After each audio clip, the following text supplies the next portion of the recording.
On Monday, January, to order this regular meeting of the Winooski City Council. Please join us in the Pledge of Allegiance led by Deputy Mayor Hal Colston. I pledge allegiance to the flag of the United States of America and to the republic for which it stands, one nation under God, indivisible, with liberty and justice for all. Thank you. You're welcome. Agenda review. Any questions or concerns about the order of items?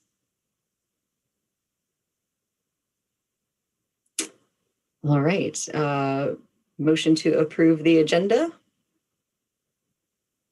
So moved. Second. Motion by Mike, second by Amy. All in favor, please say aye. Aye. Aye. Motion carries. Public comment. I know we have a couple of folks who signed up for public comment specific to item 8B regarding Act 164 in the cannabis market. So if you are here to speak to that, please wait for that agenda item. If there's anyone who would like to make a comment not related to an agenda item, now is the time. You can use the raise hand feature in Zoom or put in a chat. And if you're here by phone, you can press *9.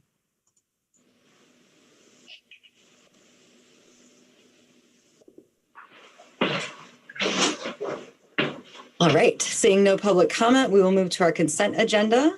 We have 2 items today. The first being council minutes from January 4. I'm going to separate these 2 items because Amy was not here for our previous meeting. So motion to approve the minutes from the January 4th meeting. So moved. Second. Motion by Mike, second by Jim. All those in favor, please say aye. Aye. Aye. Those abstaining, I abstain. motion carries. Thank you. And so item B would be the accounts payable warrant ending January 8th and subsequent to payout for November 2020. Are there any questions on that item? All right, I would take a motion to approve. So moved. Second. Motion by Hal, second by Mike. All those in favor, please say aye. Aye. Aye. Aye. Motion carries. Thank you. This brings us to council reports. So normally I go last in this situation, but I did want to start just to make a brief statement about current events. I just really want to thank this council, everyone who sits up here, city leaders of our community organizations, and really all of the residents of Winooski for our city having really a culture of welcoming and respect. Not just, respect for everyone here, and also respect for the processes that we follow in local decision making, even when we disagree with each other. What's happening on a national political level is not okay. Not something we want to see trickle down here.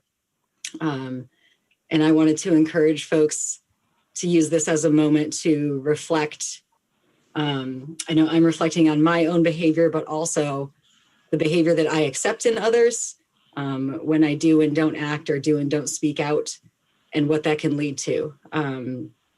Sitting here as leaders, what we say and do matters, and when we also don't say or do anything, that also matters and can lead to further inequities. So I just hope that we all continue being committed to working together and focusing on what's best for Winooski, as I have seen us do up until this point. As far as other updates, I actually just have one. This morning, I joined Mayor Weinberger and our shared Burlington and Winooski legislators. Some of my fellow councilors were there, as well as some members from the Winooski School District, in a sort of legislative briefing of shared issues important to both Burlington and Winooski. So we discussed with our legislators pandemic response, our priorities of more housing stabilization and food security funding, of bringing community members to the decision-making table as it relates to vaccine distribution, of continuing efforts to encourage the development of more affordable housing, and touched a little bit on regional dispatch funding, policing issues, and our airport shared issues. So just wanted to share that those conversations were happening with our legislators. With that, I will move to Amy, council reports. Thank you. In late December, I attended downtown Winooski's December meeting, and the group spent the majority of that time onboarding 3 new board members. They also had to say goodbye to 3 outgoing board members whose term limits were up. And I just wanted to take a second to recognize those 3 people for an incredible amount of work and the contributions that they gave over the past 6 years to Winooski.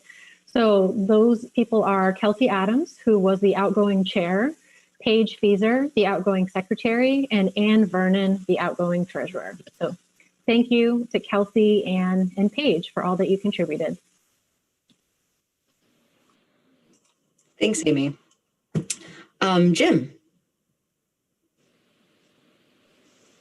Thank you. I just want to share in your reflection on national events, Mayor. I've just been shocked and angered by these actions and rising violent white supremacy in our federal and state capitals this past week. I just still feel kind of speechless going into this meeting. I guess I just have a hope here that those of us at this meeting, all the folks in our city and our state, that we can stay strong and keep working on this. We need to have civility and kindness and love and commitment to our ideals, even when we're different. But even when we're watching others fail on national TV, I just don't feel that we can take that as a pass because we're here in Vermont. I think we need to keep working too. So I'm proud of the work that people are doing here, and I hope that we can continue to hold that up as an example of what this world could be like instead of what we're seeing. Aside from that, I was really honored to be able to attend a consultative session with students and administrators at the school. They're developing a set of demand working groups and having a steering committee that'll oversee that work for the Winooski Students for Anti-Racism demand action items. So it'll be a working group for each, and they're looking for feedback on how to make the steering committee representative while centering the students and the students' demands. So there will be some recruitment for that steering committee coming up here in the next couple weeks. And so if anyone is interested in participating in that steering committee with what should be a pretty intense, but not intense, but focused and high functioning group, I think you should keep an eye out for that. It could be a good opportunity, and I'm glad to see the school working on that. Other than that, I have no other updates. Thank you, Jim. Mike? I have nothing to report at this time. Thank you. Thanks, Mike. Hal? Thank you, Mayor. I just have a reflection to share along with you and Jim. Yes, I too was really shocked and really disturbed by what happened last Wednesday. And sadly, I was on a call early this morning with the Social Equity Caucus in the legislature, and we had a very sobering conversation about safety, because we know for a fact that there are white supremacists in our state who are mobilizing, and we can only imagine what they're plotting is to be serious. So we're now looking at all kinds of different safety protocols as legislators to make sure that we can be safe as we do our work. We passed a resolution last week condemning the behavior and that of our president. And many of us signed that document knowing that, we're putting ourselves at risk, putting our names out there. People can figure out where we live. So we're not immune from this. What happened last week is now reverberating in our state. So the only thing I can say is how important it is for us to reach out to those who are different than us, who think differently than us, with empathy, and try to understand and listen to why they feel the way they feel. Because we have such a divide in our country that's not just going to be wished away. We as citizens have to dig deep and understand how so important it is for us to try to connect with each other, even though we may not see things the same way. We're not enemies of one another if we differ. And I think we need to figure out how can we be a part of breaking that cycle. But rest assured, it's here inside the borders of Vermont. So I encourage you to find the courage and to step out and reach out and make connections with people who don't see things the way that we see them. Thank you. Thank you, Hal. We will turn to City Manager Jesse Baker for our city update. Thank you all. I want to start tonight, as I do most city updates in the last 6 months, with a COVID-19 update. I apologize that a lot of this will be repetitive from last meeting, but I think it's important to keep saying, especially with potentially new folks watching. So since December 13th, so in the last month, we've seen 194 new COVID cases in Winooski. The state has also seen a huge uptick in cases. Those 197 new cases in Winooski have been in 87 households, so often more than one case per household. 18 of those cases in the last month were associated with the outbreak at Our Lady of Providence. What I can share tonight is that the cases are decreasing week to week. We are going in the right direction, although we are still too high in our numbers. So over those last 4 weeks, working from December 13th forward, we had 81 cases in the first week, 48 the second, 38 the third, and 31 new cases last week. So again, we are getting our hands around this and reducing the numbers, but it's still a lot of new cases a week in Winooski. So just a reminder of what your elected officials and staff are doing. We have partnered with VDH and CIC Health to stand up daily COVID testing in Winooski. So those are Monday evenings from 5 to 8, and then 9 to 3 every other day of the week, including Saturday and Sunday. So right in the community room of the OCC, you can register for a test, but you can also walk in, and we do have translated materials and interpreters at all Winooski testing sites. Since December 15th, we've continued our daily huddles with Vermont Department of Health and our community partners, as well as the school district and CHCB, Community Health Centers of Burlington, and UVMMC as well. We are really shifting our focus right now to vaccination advocacy and making sure that our residents have as best access to vaccine as they can, and that we are clear about what that will look like in Winooski. So with that, we're moving to 3-day-a-week huddles with more leadership at the Vermont Department of Health in the hopes of doing that advocacy and implementation work around vaccination. Again, want to thank Chief Audie for his work with Our Lady of Providence as they work through staffing, support, and PPE needs. And then the most important thing I can share with our neighbors is the continual VDH guidance of not spending time with anybody who lives outside of your home, wearing a mask when you're in the presence of others, socially distancing, and washing your hands. So that is my specific COVID-19 update for today. I do have 2 other tangential things I want to share with you. You'll get a more complete written report about this in next week's 2021 priorities report out. But I want to share with you some of the financial numbers.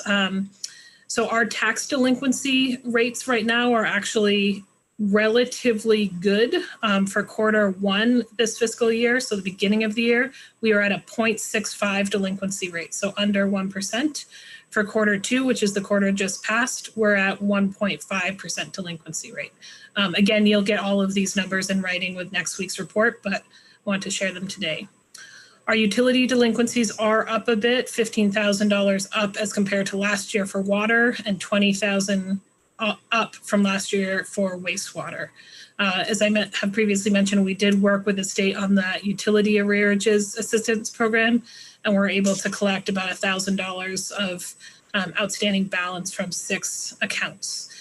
Additionally, we've secured $167,000 in COVID-related grant funds for the city, and that includes our full drawdown of our Algers grant application, which was the money the legislature specifically set aside for municipalities. So huge thanks to the leaders on this, staff leaders on this team, and Angela for all the work to process that work. And just quick side note that if the legislature were to extend that grant opportunity, just because we planned well and only asked for and were able to pull down what we requested, we would respectfully ask that that be new funds be made available for us if that is going to be extended. And then finally, on the COVID-19 front, as you probably have read, there is a new, starting this week, they're reopening the Paycheck Protection Program for businesses. This will prioritize new borrowers and certain existing previous borrowers, and is really meant to focus on small businesses, of which we have quite a few in Winooski. So downtown Winooski's already put this out. I know Heather's working with some businesses, but we just wanted to mention it here in case anybody else needed access to that. And those funds will be available through March of this year. 3 other quick unrelated to COVID updates for you. Last Thursday, the Winooski Fire Department held their semi-annual regular blood drive. Thank you to Captain Erica Bailey for organizing that, as she usually does. We had 42 folks registered to participate in that blood drive, and 35 units were collected, including 3 first-time donors. So great news for our community, and huge thanks to Captain Bailey and the chief for organizing that. As I mentioned before, in late December, the chief, the school resource officer, and I participated in the school safety and security meetings.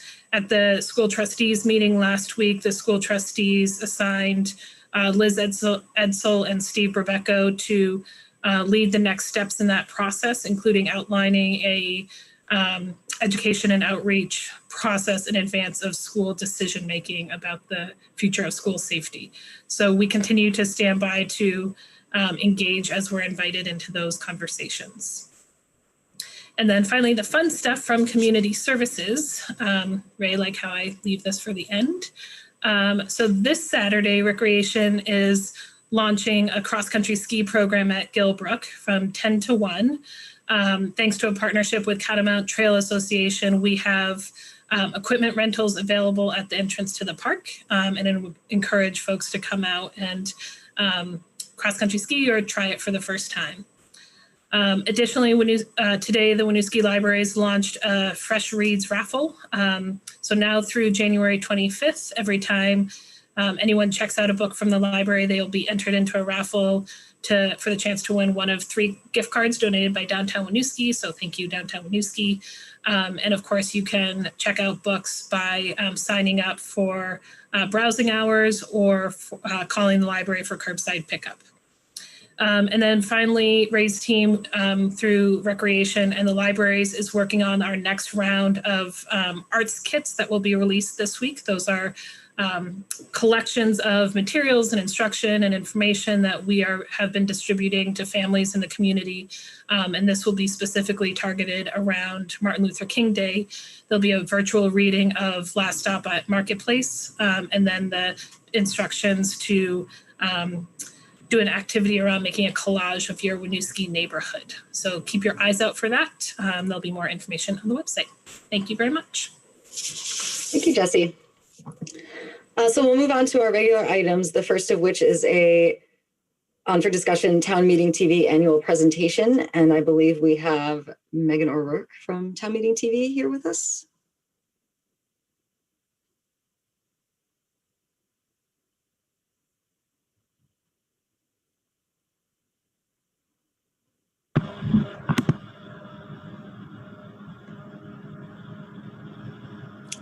Hello. Hi there. I disappeared and then there you all are. Hi, welcome me. And do we also have here with us Kevin Lumpkin from our board for your trustee? I don't see him here. Calling Kevin over now. Great. So hi, my name is Megan O'Rourke and I work at Town Meeting Television. We know all of you through the work that we do, recording your meetings. We title them, live stream them, air them, share them, and archive them. And I will run down, I have forwarded a memo that I think you've all gotten, is that correct? And I can walk through that memo, or I can just open it right up to questions. Is there a preference? If you want to do a very high level summary for any viewers or folks who haven't read it, I think that could be useful, but nothing too in-depth. Right. So in general, we're coming to you for the annual budget request. In the past, this resource that we shepherd for you, you as municipal members, government access television has been paid for largely by cable subscribers, and that's outlined in your memo.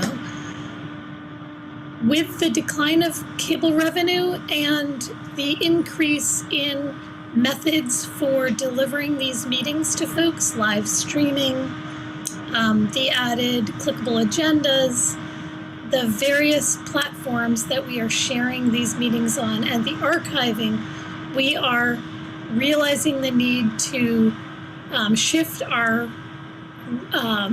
the ways that we raise money, and part of that is asking the municipalities to shoulder some of the costs, and that's what you see in the table. I don't have my memo open, but I think it's on page 3. Our municipal members are Burlington, Essex Junction, Winooski, Williston, South Burlington, and a corner of Colchester. We are coming to you. You are the only municipality that we are asking for an increase. It's a 13% increase from 6,000 to 7,000. Did I get that right? Excuse me. That's right. Yeah. And that's because last year we did not double your increase. We decided to step the Winooski increase over a longer period of time. And we recognize that this is going to be a hard budget year for a lot of folks. So we're hoping that that extra $1,000 is going to be doable for you. And then you can see the 5-year projection there that we're hoping to work with municipalities on over the coming year. So I'll leave it there and open it up to questions. And introduce Kevin Lumpkin, who you all probably know and is your trustee representative on the board. So we love having him. First of all, because he's enthusiastic and because of his amazing skills, and also he is representing your interests as well.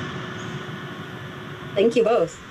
I did want to ask a question about the funding. So for a little background for anyone who hasn't been around, so last year you all came to the municipalities seeking a funding increase because of the lost cable funding, and we discussed a stepped approach. So we increased $1,000 last year. In our current budget that we approved in 2 meetings, we do have this additional $1,000 built into that. I saw in the memo that the study was completed for trying to find new ways to address your revenue with the falling revenue from cable. And that study is to be complete in February 2021. Do you foresee these projections changing in light of that study? We have no idea yet. So the legislature was asked to do a study and did put forth some money to pay some consultants who are undertaking that study now. And the idea is then to, as the best I understand it, is to encourage the legislature to come up with ways for supporting PEG access. And PEG, for those of you who aren't familiar, stands for Public Educational and Government Access. And this is a resource that has been built over the last 30 years in the state through regulations that have managed to move this money out of the cable companies in exchange for the public rights of way. And as you all know now, with so many people literally cutting the cord of cable and moving to over-the-top services, which are not regulated in the same way that cable is regulated, we need to work to find new ways to pay for this service, public educational and government access, that people have seen the value of. And we're part of a network of 27 access centers around the state that are all working together to say to the legislature, what can you do? How can you find a way to support this very important local community media resource? So Christine, the short answer, Mayor Lott, the short answer is that we don't have an answer yet. Fair. Jesse? So I just want to clarify one quick thing, and Megan, correct me if you have a different understanding. The way they're reporting their fiscal years is slightly different than how we report them. So what we have budgeted in our FY22 budget is $8,000, which is $1,000 up from our current level of funding at $7,000. There you go. I just wanted to clarify that for the council, but yes, that is in the current FY22 budget as proposed. Thank you. And I'll also respond to, I see a comment in the chat about the percentage of this increase being high. While it is, last year, all municipalities were asked to double their increase, and Town Meeting TV was willing to work with us to not have such a large time. So this is a lower, sort of reduced approach from that. Yeah. I think, many municipalities went from 6 to 12 that were in the same 36 meetings a year. And we do, Town Meeting TV makes these meetings accessible to folks, archived. I think also an important service that you provide is the candidate forums, and election issue forums. That's something that municipally we don't formally get behind a candidate and put out their information. So you as a community resource makes it easier for people to access, who's going to be on their ballot. Yeah, to underline that, the municipal allotment that we're talking about is the 36 meetings a year, and the 7.5. So there's a little footnote there that says, we generally average about 7+ hours at $93 an hour, which is our, the municipal rate that we put forward. That is just to cover municipal meetings. And I think in our FY20 last year, we did 43 of the 30. We did 43 meetings actually for Winooski. So that's part of we will do more. And I will tell you that Paul Sarn advocates really well to make sure all of the meetings that you are owed are covered. And then we have figured out a way to add in some more numbers for that. And that does also not include what we think is also an incredibly important service is the election forums. Other kinds of interns. We do work, just yesterday I had a conversation with Richard Watts at UVM about working with their interns to do more programming around Winooski that we can support. And that is, so there's a whole bunch of kind of interstitial extra things that the community media organization does outside of that municipal meeting allotment. Are there questions from other councilors? Mike? I got a quick question. I see that ours, and maybe you already answered this, or maybe I didn't see it. We're going up 13% raise on our last year's fiscal year. And I'm looking at the other ones you have not asked for. And then I'm looking at the chart continuing on, and you're asking 5% from the other communities when you're keeping Winooski at 13%. Do you know why that is? Can you answer that question for me? Yeah, so we are asking from Winooski a 13% raise.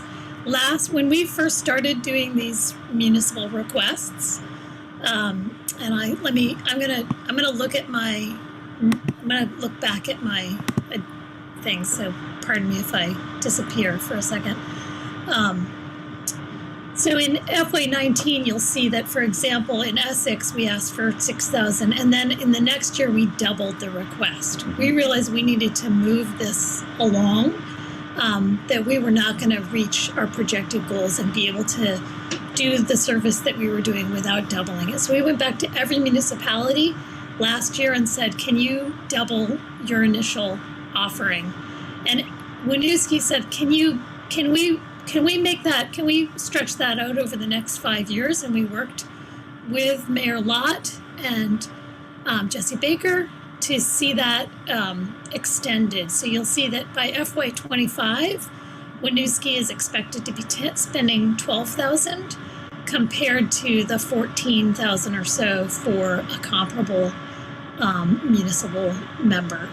So does that make sense, Mike? It does. I'm just questioning the tax base, though, the populations of each of these cities and towns of retrospect of. Yeah. I'm wondering if that's a question for you or if it's a sidebar question for the city manager and the mayor to go over this. There's a lot more population in Burlington or in Essex Junction than there is Winooski, and I'm not sure if Winooski wants to do 13% every year. But I don't know what question. I don't know whose responsibility or that conversation goes to. Can I ask the mayor that? Can I jump in and speak to this issue real quick? Kevin. So I've been a Winooski's trustee to Town Meeting TV for the past year and a half, and I've been kind of coming up to speed on all these issues over that time. And what I've learned is that generally all the non-Burlington municipalities are roughly treated the same way in terms of the funding requests. And that's not necessarily based on their population or their tax base, but it's really based on the number of meetings that Town Meeting TV is likely to cover. I mean, you can have a city population 8,000. South Burlington's got more than that. Some others have got less than that. But generally speaking, they all got the same number of community meetings that need to be covered. The information needs to be beamed straight to the constituents. So Winooski's historically been kind of an outlier among the municipalities in that we've been paying less. And I believe 2 or 3 years ago, we had a jump from 0 to 6,000. And then everybody jumped from 6,000 to 12,000, and we're taking a little bit more time to get there. I think the goal of Town Meeting TV is to have everybody kind of roughly equal, with Burlington being an exception, because Burlington's often an exception to most things. But we've Town Meeting TV's worked with the city to understanding the budget constraints to get there a little bit more slowly. So that 5% is coming off double the base that we have right now, and we're doing bigger percentages but off of a smaller base. Yeah. Hope that made sense. A little bit. Thank you. Yeah, Mike, you're absolutely right in that there could be a different way to approach this in a regional way. And that's something that we have discussed with the mayor and Jesse Baker is there a different regional funding that could be used? It's not how this was set up originally, because the cable revenue was paying for it all. And now you're right, as we need to lean back on the municipalities and say, if this service is of value, and we could get into what the value pays for, then is there a different way to look at it regionally? And we are more than happy to have that conversation. And that may be something at the legislative level as the PEG study moves forward and the legislature thinks about how they pay for this across the state. You could see, just like regional dispatch, just like regional transportation, regional wastewater, there could be regional media, community media services. So. Don't get me wrong. I think this is a vital tool for us, especially for the non-mobile residents of our community, to look back and see what the city's doing and watch our meetings. I'm just looking at the tax base and I'm thinking, I know Winooski's tax base is a lot smaller than the community. So, but that's a different conversation for a different day. Thank you. Absolutely. Yeah, Mike, as Megan shared, Jesse and I did discuss alternative funding formulas last year with Town Meeting TV. I've not pursued it since then. It would have to be a discussion amongst all the communities, and frankly hasn't been a priority this past year. But it's still on my radar for future. Thank you. Are there other questions? Jim? Yeah, and thank you, Megan, for the presentation, and Kevin for being here for this. I did want to, this may be more for the city, but I noticed one of the items being proposed is for a hybrid meeting participation infrastructure post-COVID, which I think is really smart investment. And I noticed it does call out some participation by, or it expects remote control by town meeting of equipment within each municipality. So I guess I'm curious if our city staff has the capacity to take on basically that someone might need to be in the room to deal with that infrastructure. Do we have the city staff capacity to support that one that we're installing? Yay, thank you, Jim. I'm so glad that you brought that up because I didn't scroll that far down. So the hybrid meeting participation section is there as just like to whet your interest. We recognize it was designed pretty generically with the city of Williston in mind, and we need to have a conversation with your municipal folks. I had a conversation with Paul Sarn about what that would look like. And we don't expect it to look a lot different for your municipal employees in terms of how they're working. It's really just a way to continue the amazing, what I think has been pretty amazing participation anecdotally from communities through remote times. But obviously there's also going to be this need to get back together and to how do we keep the best of what we've learned and through remote participation when we go back to meeting in person or through that transition time. So that is not something that we're asking for any financial support of at this point. We are trying to figure out ways to raise the money to support that.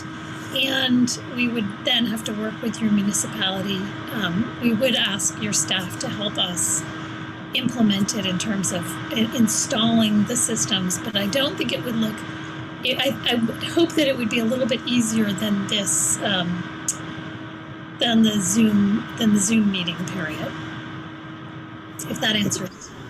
So to be clear, that the budget that is proposed here doesn't actually include the funding to set those systems up in the partnering municipalities, or it does? We are not at this point asking for you to put any money towards that, no.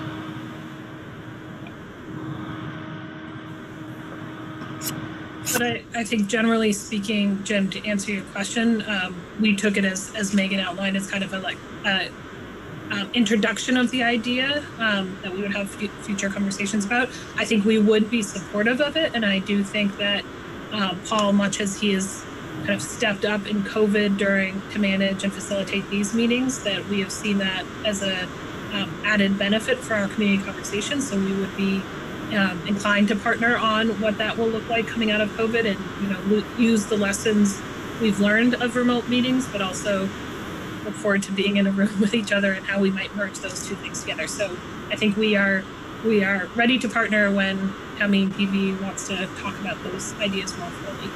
Yeah. And I'm mindful of the time. I could talk your ear off about it, but I'm mindful of the time, and Definitely future discussion. Are there other questions from council? Any questions from the public? As a reminder, you can use the chat, raise hand feature, *9 if you're on your phone.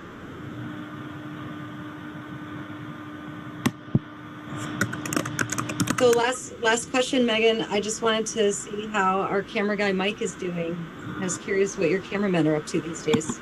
Yeah, so during almost all of our field staff has been furloughed, to use that term the way that folks are using it now.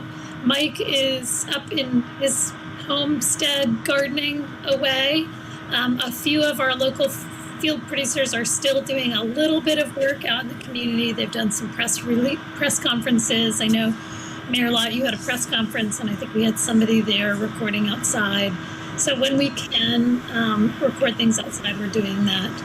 On the meeting tonight with you is a different Kevin Harms, who's a longtime staff member at Town Meeting Television.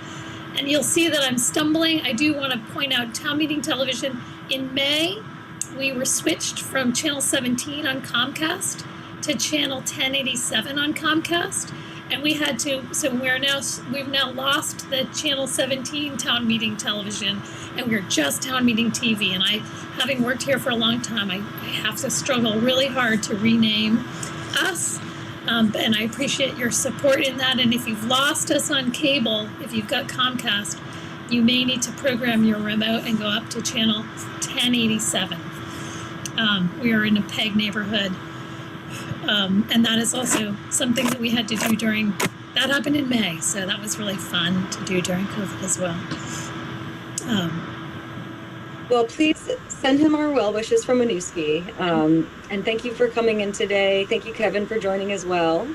And we'll see you at our next meeting. Not you specifically, but Town Meeting TV. Yeah, thank you all. Thank you very much. Okay. Thank you. Good night.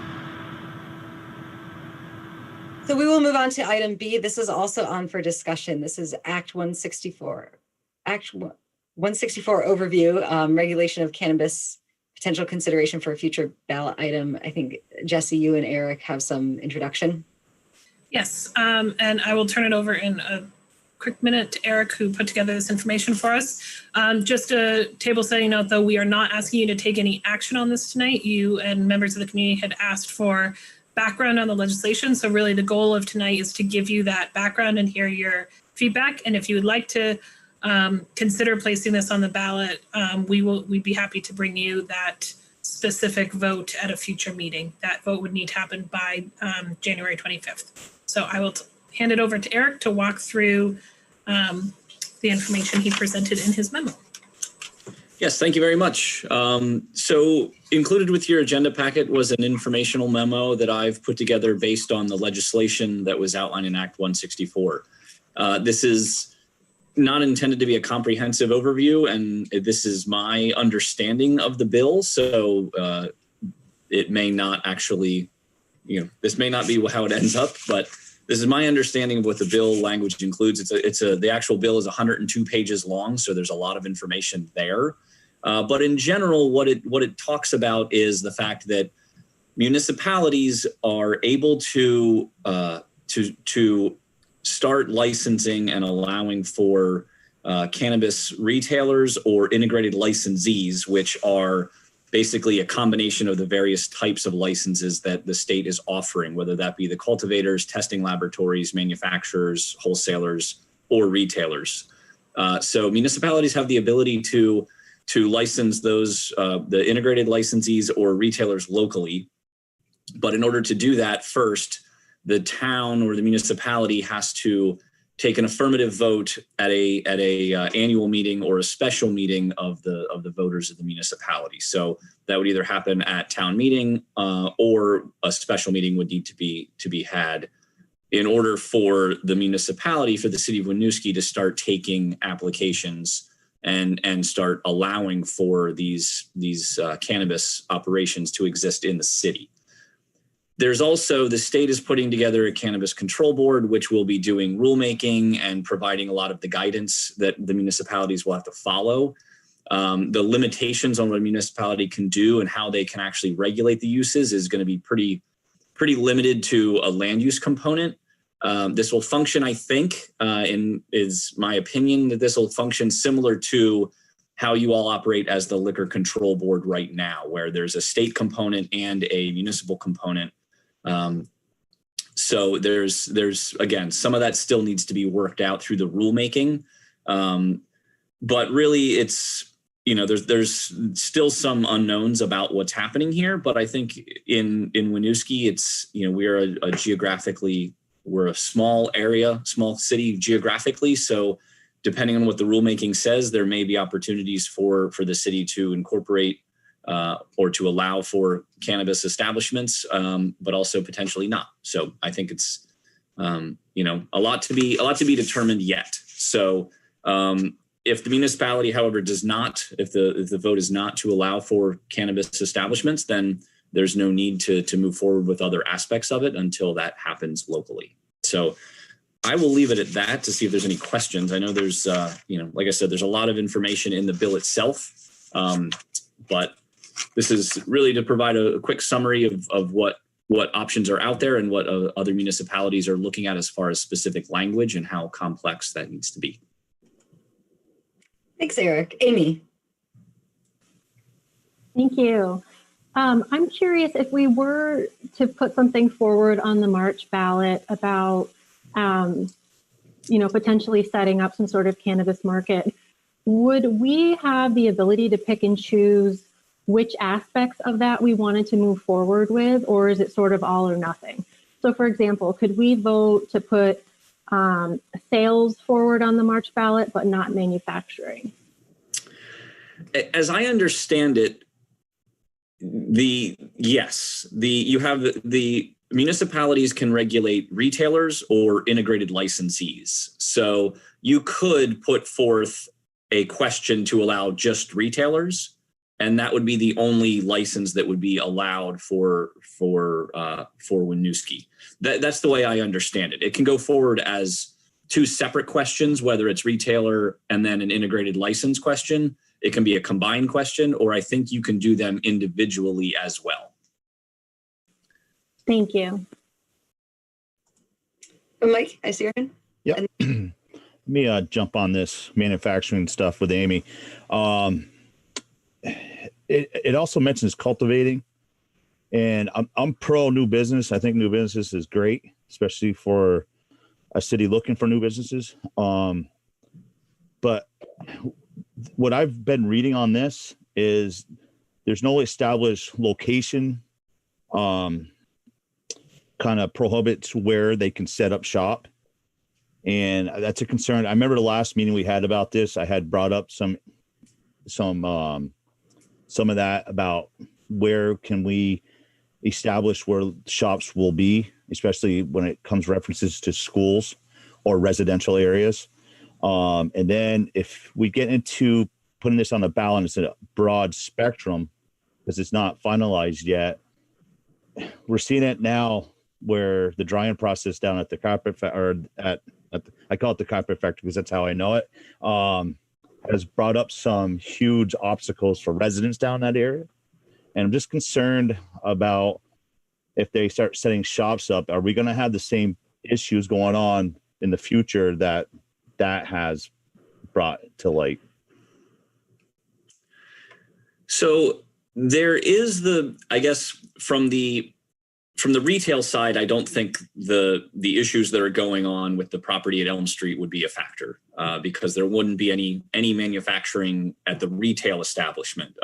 Some of our land use regulations will dictate where the establishments can be located. So, for example, if it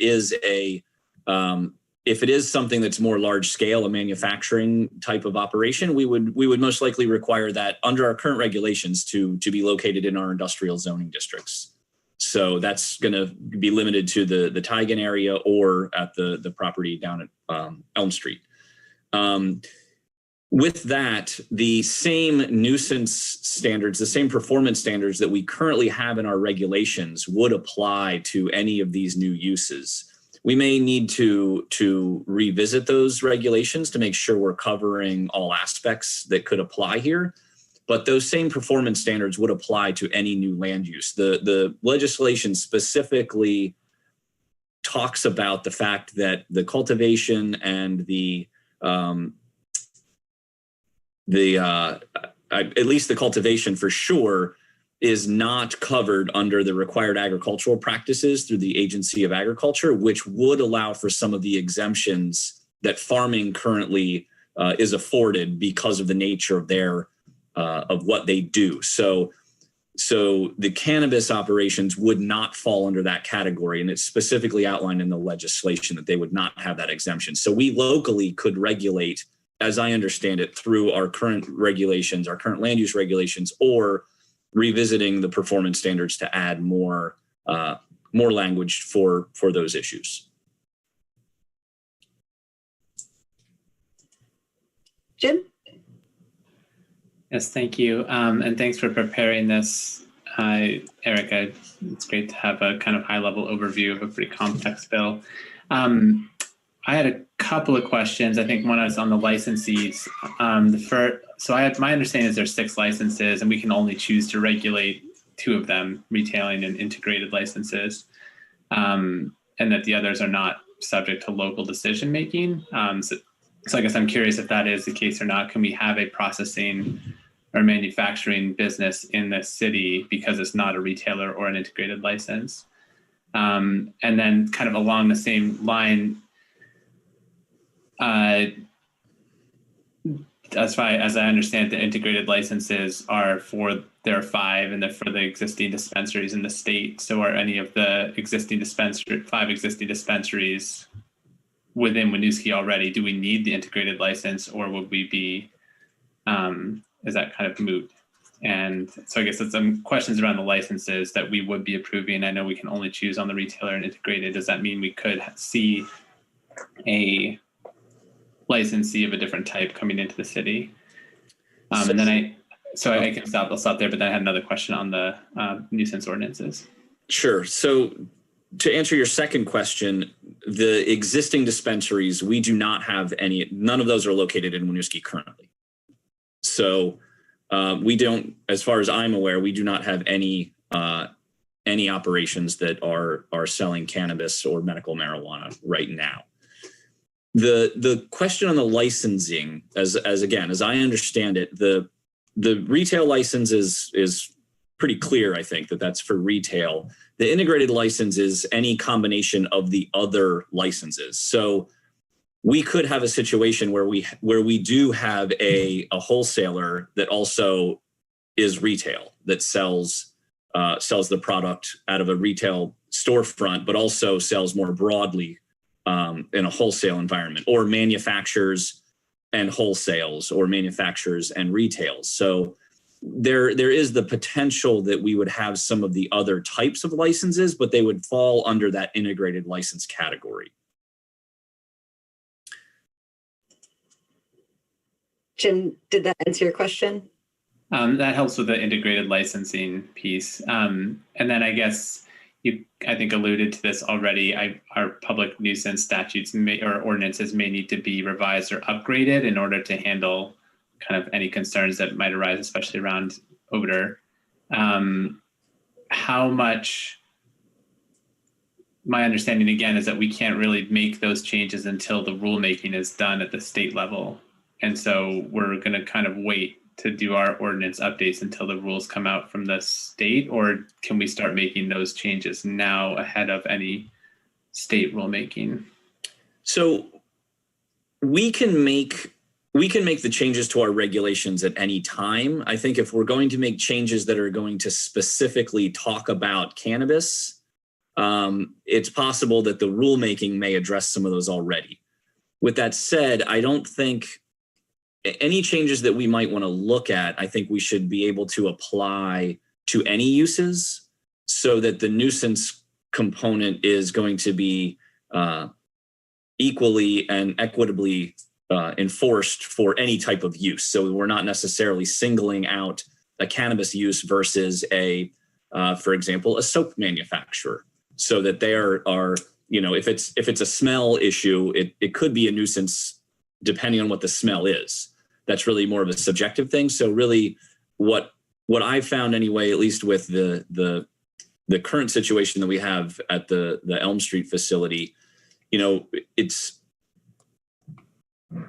want to make sure our regulations are going to address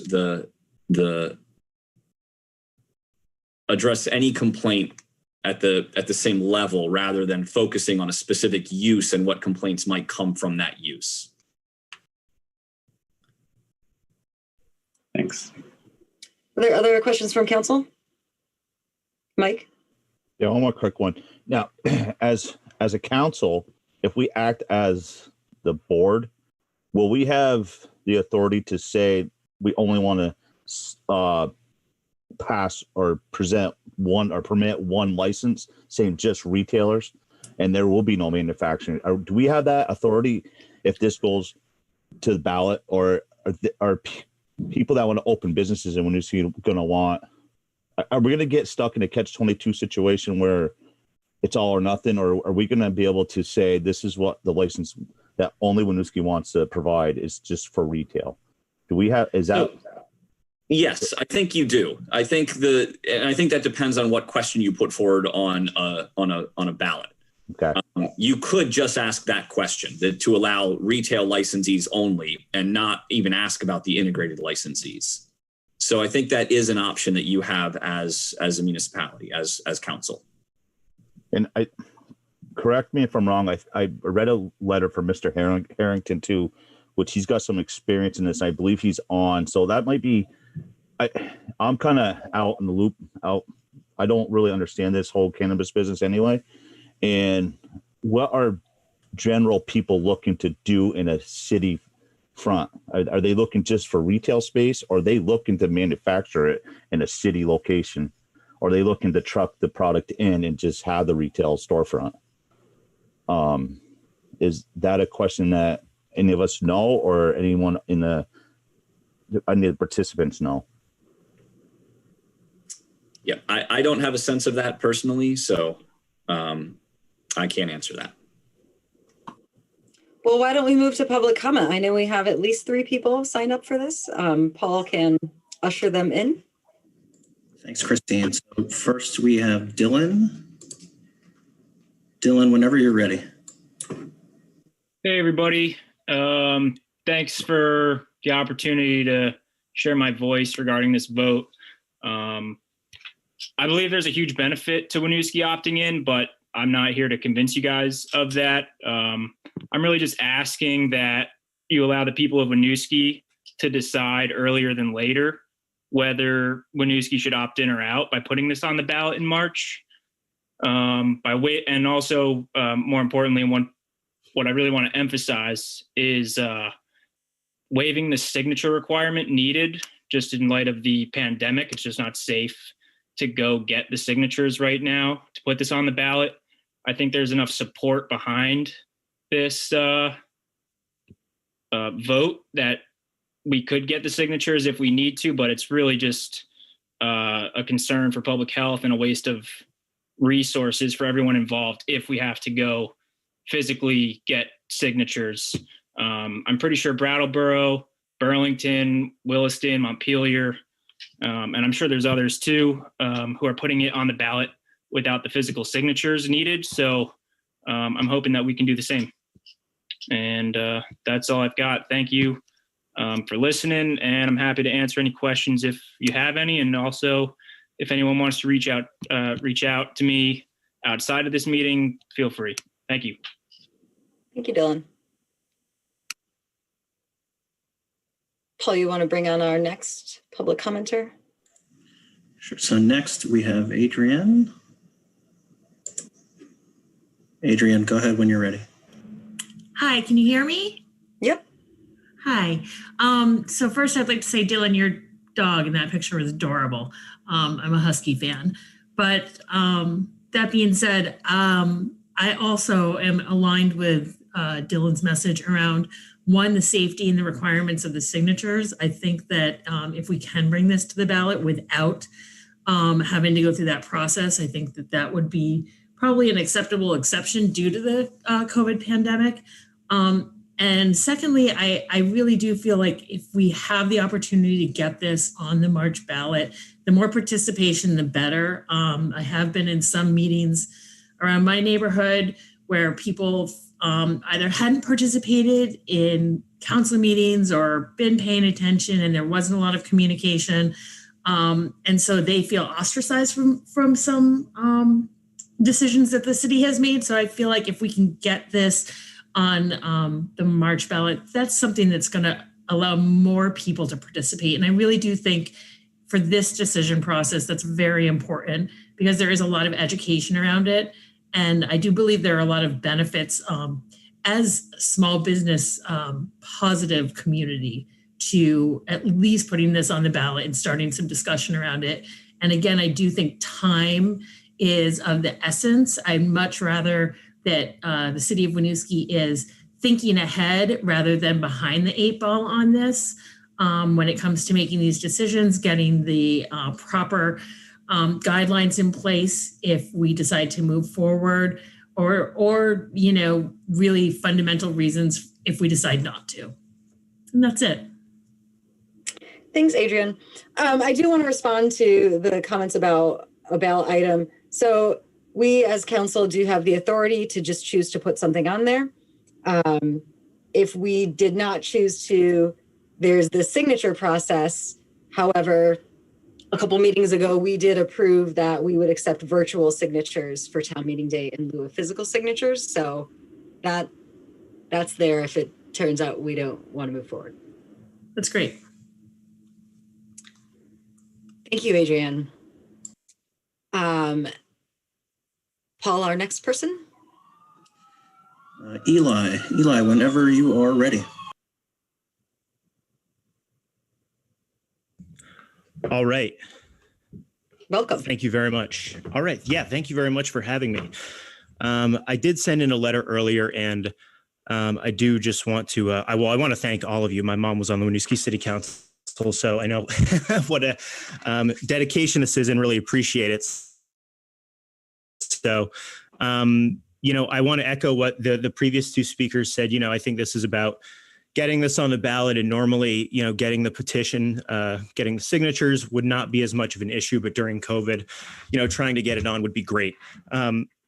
As far as the language, you know, I'm coming at this from the standpoint of somebody who is interested in opening a retail shop, working with a wholesaler, you know, and kind of a group of farmers. And, you know, Winooski's an attractive place for a lot of reasons for retail. So, you know, one thing that Winooski has going for it that you all are aware of, obviously, is the local option tax. You know, that 1% tax makes it much more clear what the benefit will be for Winooski.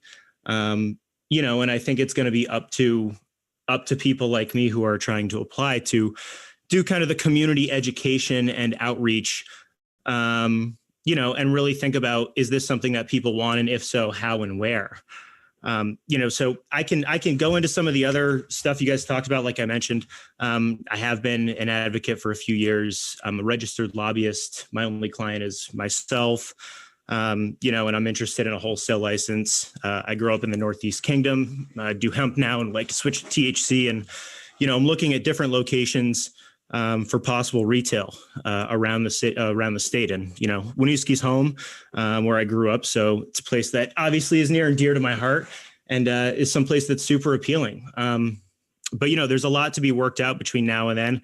I think this is more kind of procedural, I guess, at least this first question. And so I would definitely appreciate this being on the town meeting day ballot.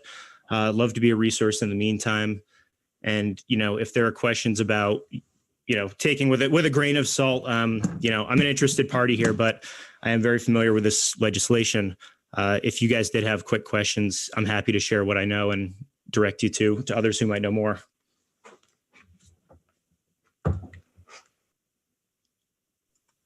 Muted. Thank you, Eli. Mike, did you want to pose your question about?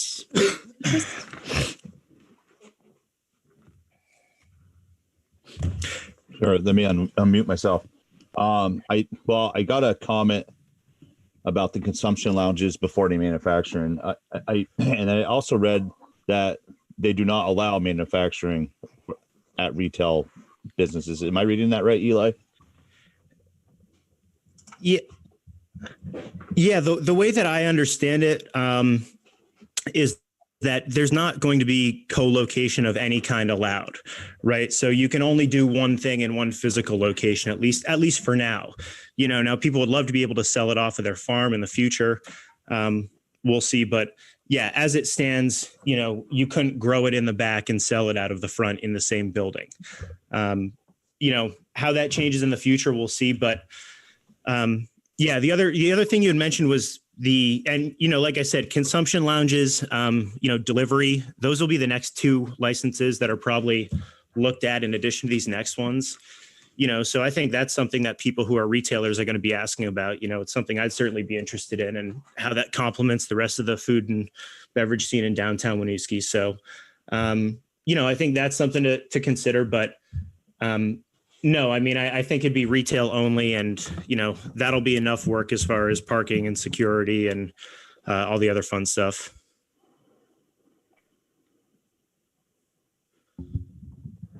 Thank you. Yeah. Is this the bill that's going forward, the Act 164? Is that for only integrated licenses, or is that for all licensing of the manufacture or the development of cannabis? Right. So the way to think about the integrated license is as a kind of master key that allows a medical marijuana dispensary to do all of these different functions with one streamlined license. The idea is that they already got licensed by the state to do all these things for medical. Mm-hmm. So with an integrated license, they kind of can get a master key and do all these things at once. Now, advocates like myself and other people think that gives them an unfair advantage because their license kicks in before others. So the question of the timing of these licenses and who's open first is really a big deal. Millions of dollars. And, there's a huge interest in being open first. So right now, the way it's listed, the integrated licensees, these dispensaries, they would still need presumably to get local approval on a retail sales component. The part that we understand that you folks, the local government, need to opt in for, at least explicitly, is the sale over the counter. Okay. Those other activities are allowed by default. You could still zone them out, like you said, depending on how you define different things, or, whether it's manufacturing, is that something that happens in a kitchen, or does it need to be in an industrial zone, right? So I think regular zoning is going to dictate the rest of the other types of licenses, and whatever lessons you've learned, good, bad, or otherwise, from hemp, we'll see. But the thing with the integrated license that people are going to be talking a lot about is that it allows these dispensaries an opportunity to get into the market first in May 22 versus October 22. So, if anything, people like myself would like to see that language say, we allow retail sales and not include the integrated licensees, and then we're not giving them the same permission to operate as we are independent retailers, and so we would effectively be kind of keeping those big guys out from our perspective. So, that's kind of the factor when, independent retailers, or prospective retailers like me and maybe others here, that's kind of what we're thinking about with integrated, is them getting a jump start on us in May versus October. But, presumably everybody's going to have to go through the same process of getting your fire, inspections and figuring out the zoning and where this is allowed to happen, and then finding the specific real estate within there, and making sure everything is up to code, and parking and traffic and all that stuff. So I think the first question is just going to be, will do the residents support it with what they know? And at least in Winooski, they know there's a 1% local option tax. So there's a much more clear benefit to the taxpayer in Winooski than a lot of other towns. And I think Winooski's got a better chance of passing this maybe on town meeting day than some of these other places, because there is that certainty of the option tax. So that's. Thanks, Eli. You're welcome. I do want to warn council that our next agenda item is going to be an update from the Partnership for Prevention, and I think they'll have some information to share on this topic as well. Amy, I see your hand is raised.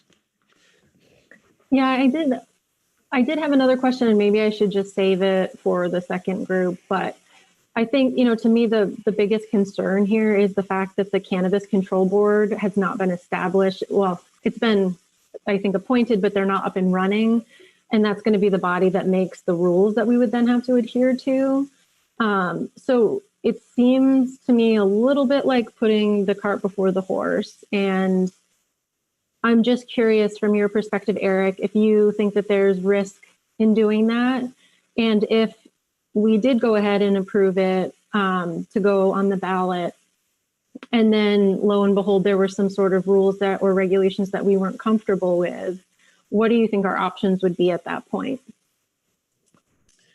Yeah, I think so. I guess I'll answer that by saying if Winooski opts in, if that's the choice that's made by the voters, any licensees would still need to follow our local land use regulations as they exist for how they would or where they'd be able to be located. So, anything that comes in as retail would have to go in one of the zoning districts where we permit retail. The signage would have to meet our current signage regulations unless the state has more strict standards on that through their rulemaking. So I guess I don't envision that the rulemaking would. If anything, I think what the rulemaking will do would limit further where we would permit some of these uses to occur or put more controls on how they advertise, the security, the potentially some of the additional needs that the building might have to have. And I don't think it will necessarily impact what we have in our existing regulations now for how we would regulate any type of retail business or any other use that we currently have as far as our zoning districts where they're permitted and how those uses would be categorized within our land use regulations. Not that really answered your question, Councilor Lafayette, but that's. No, that is helpful. Thank you. I'm kind of on the same wavelength as Amy. So any retail space in the city, that means it could be up by the high school, or it could be by any school or any park, and because there's retail areas everywhere in the land use. Is that something we will have to revisit if this passes to make sure? Because I don't think it's a good idea putting a cannabis retail shop near a school or a park or a daycare by any means. And I think those are the types of questions that the rulemaking will probably come up with. And if they didn't, I think then that is something that we may be able to look at. So I would see some of the rulemaking coming out talking about proximity to parks or places where children gather or things of that nature to limit either the use or, if nothing else, to limit the amount of exposure the use could have. So it looks like a nondescript building rather than something that's advertising the specific use inside. And I think that the council would have that authority, right? Or would it have to go to a vote for the voters to decide where how does that all work? Well, in that case, we would look at updating our land use regulations, and that is a decision of council. Okay. Thank you, Eric. Jim? So I agree with Amy that this feels like putting the cart before the horse. And I guess I just see a potential situation where we put this on the ballot for March and then rulemaking happens.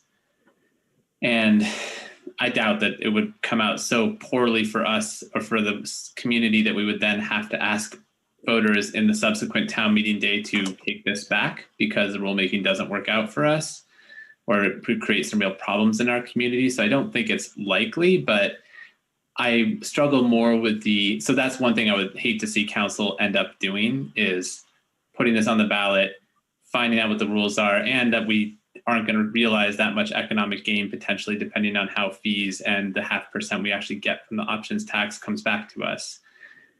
And then having to ask our community to change their mind. And then I think that's less likely. So I'm not so concerned, but I do feel like we have to be aware that's a position we could find ourselves in. The second piece that's more troubling to me is that we have 2 months to explain a ballot question where we actually don't have many of the basic answers. And I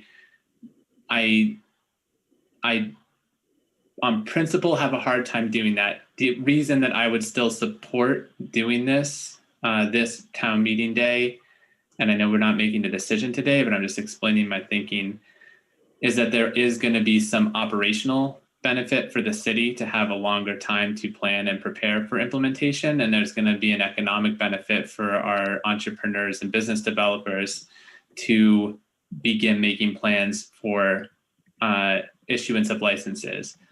So those are the two things that to me can outweigh the awkwardness of having to pitch a question that we can't adequately answer all of the details around to voters. So I guess I kind of have that as a question for Eric and a question for someone like Eli. Are there economic constraints on the business and operational constraints on the city that we need to be thinking about? And, you know, these licenses won't be issued until for 20 months. So our licensees can't even apply for 20 months for retail licenses. They won't be issued for longer than that. So if we wait 12 months or something less than this town meeting day, what are we risking and what would be the downsides? So I guess that's a long-winded question, but basically, are there operational benefits to doing this now as opposed to later? And are there economic or planning benefits for our business community in doing this now versus later? So that's a great question. I think one of the potential benefits is that if, based on the rulemaking and everything else that comes out, there are no major red flags for the community, licensing can start happening right away. And there's no need to then hold a special meeting or wait for the next town meeting day to occur for a vote to happen. So it positions the city to be able to take action quicker, I think, in that regard. And to that point, I think, again, as I am understanding the legislation, the local board or the local cannabis control commission that's established needs to issue the licenses as well before a retailer or other integrated licensee can start operations. So I think that provides, whoever that commission ends up being, provides some ability for them to hold off on providing any licensing until the rules are in place that we would want to make sure are in place to protect the city. So I think those, that doesn't necessarily then provide all the protections, but I think that gives some level of ability for the municipality to have some of that time necessary if something goes on the ballot in 2 months at town meeting day. Eric, I want to add on to that. I think number one, having more time to do land use planning is always good. Can be pretty slow process for us to update these regulations. And two, I've spoken with folks, potential like interested business owners. And the feeling there has been, it takes so long to start a new business, to go through permitting, securing space, just all of the steps of getting up and running, that the earlier they know that this is a possibility in Winooski, the better position they could be to start out, come fall 2022 when it is actually time for licensing. I think another thing to consider is that New York State is also working towards commercial cannabis legalization. Vermont is sort of ahead on that. Do we want to put ourselves ahead on this side of the lake versus if they make some changes over there? Mike, I see your hand raised. Yes, thank you. Now, if the state sets a set of rules, am I wrong thinking that the municipality would be the authority having jurisdiction and we can set our own rules, even if they're stricter? I would think that we can, as a council and as a city, we could, as long as we're within the rules, but we can set our own standard.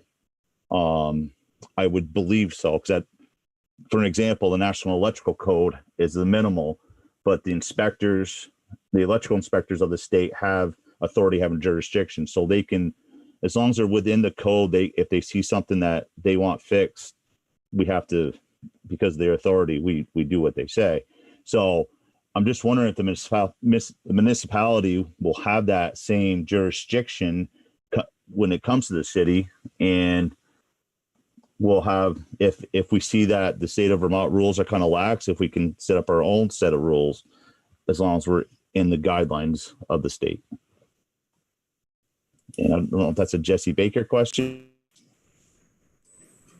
So my answer to that, but Eric chime in, is I think it 100% depends on how the Cannabis Commission writes the regulations. Traditionally in Vermont, as a strong, what they call Dillon's rules state, we can only do that which the state tells us we can do, not the reverse. So my guess is if the state sets standards, while we still have the right to do our own land use regulation and all the things Eric has previously mentioned, we wouldn't likely have the right to go more extreme on non-land use things that the Cannabis Commission has regulated. But we won't know that until the Cannabis Commission has actually promulgated regulations. Eric, do you want to answer that a different way? No, I think that's right. I think it depends on what the regulations are. There are, I mean, in general. So, for example, from a land use side, the legislation was just passed related to accessory dwelling units, and that legislation says that we cannot prohibit an accessory dwelling unit that's at least 900 square feet in size. However, we could say we would allow by right an accessory dwelling unit that's 1,000 square feet in size, because we're less permissible, or we're not prohibiting any more than the state does. So we're allowing it to be more relaxed. So depending on what the rules actually state, I think there is going to potentially be some leeway in that regard, using the land use example. But it's really going to depend on what the rules are and what those components of it are fleshed out to be.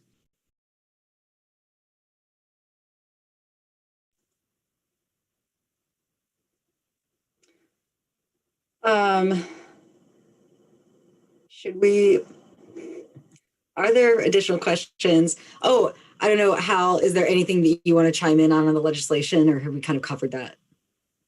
No, I think you covered it well. And I guess I want to see what's going to come up next with the presentation, because one of the big concerns we had when debating this was, how do we make sure we're providing safety for our children? So what does education and prevention look like? That's been at the core of this. So it'll be interesting to hear what's going to be presented, because that was something that we really made a point in the House to amend the bill that came from the Senate. There was virtually nothing in terms of funding to do that work. So at the heart of all this, we want to stand up a healthy industry, but also make sure we have all the protections and make it safe for everyone. Thanks, Hal.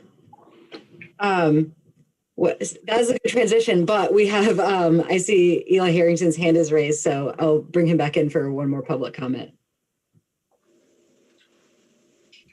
Yeah, thank you very much. Just wanted to clean up and thank you again. I mean, I've talked to other local governments, and Eric and Jesse so far above and beyond. I think even the Vermont League of Cities and Towns at this point. So really appreciate the depth that you guys are getting into here. Just the only thing that didn't come up is, yes, there's an advantage to knowing early, at least generally, is it the central business district and a retail location? I think there's benefit to knowing that early on, but there are going to be specifics to be worked out. And, the elephant in the room is, what is the cost of that retail license, which is something that we don't know from the commission at all. And presumably could be different from city to city, or town to town, and be a different factor to either attract or deter people from coming in. So there are a bunch of different questions, still to be addressed. And, I think if it wasn't going to go on town meeting day, there would at least be some benefit in setting a date at some point in the future. Maybe that's dedicated to the question, give folks some time to have some longer discussions if need be.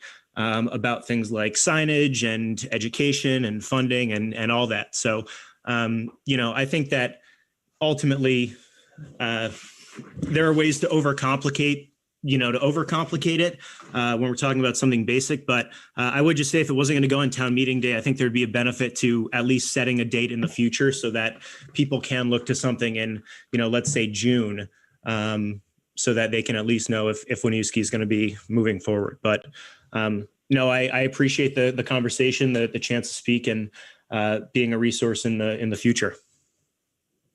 Thank you very much. So we will revisit this item. It was only on for discussion this evening, maybe with some follow-up information to some of the questions raised here. And well, we'll also be getting some follow-up information. We're going to move on to item C, which is an update from the Winooski Partnership for Prevention. And I know that this is one of the topics they wanted to cover. We have Kate Nugent, the executive director here. Give Paul a moment to bring her into the meeting.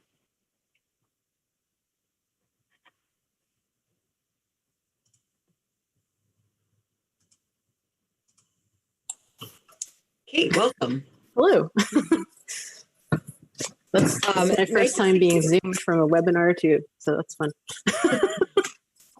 So I think you have some general updates for us, but maybe you want to start with the Act 146 fact sheet that you shared to follow up on the previous discussion. Yeah, sure. I can share that if that's helpful too, or if you all have a copy, whatever is easiest. We have the agenda. Awesome. So I'm sure you've read it super thoroughly because it's the only thing on your mind. So we worked with a set of attorneys who specialize in public health law with Prevention Works, which is a statewide organization, to look at Act 146 and with the eye of what municipalities could do and couldn't do, and also the timeline involved. And so I guess just to follow up on some of the discussion that I was hearing before, kind of what Jesse was saying, that I think because the way Vermont is set up and that it's a Dillon's rule state, the state, and especially this Cannabis Control Board, is going to have a ton of power in terms of what this looks like in Vermont. And our understanding is that it's going to be very difficult for cities to amend their laws, zoning or ordinances after the rules come out. So whatever you don't have in place before that, it's going to be really challenging to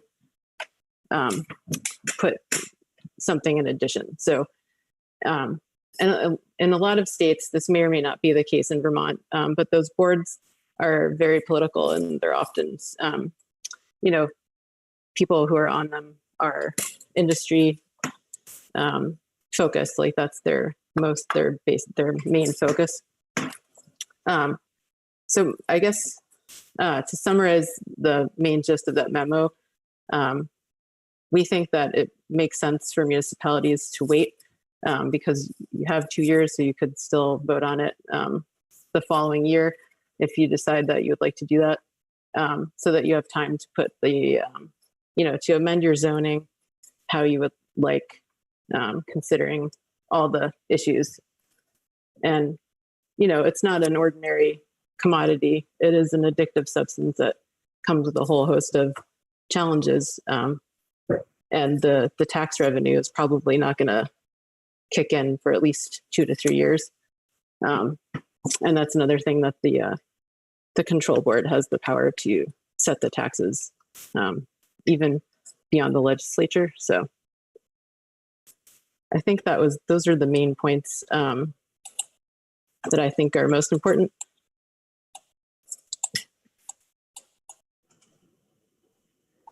Thanks for sharing and for providing this memo for reference. Did council have any questions specific to this before you move along, Kate?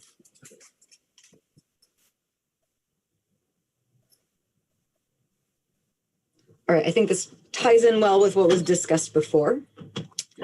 Was there, I think you had some additional general partnership for prevention updates you wanted to share with us? Yeah, I have a brief slideshow that I can share, which I think I'm sharing. Can you access the share? Paul or Jesse, special permission?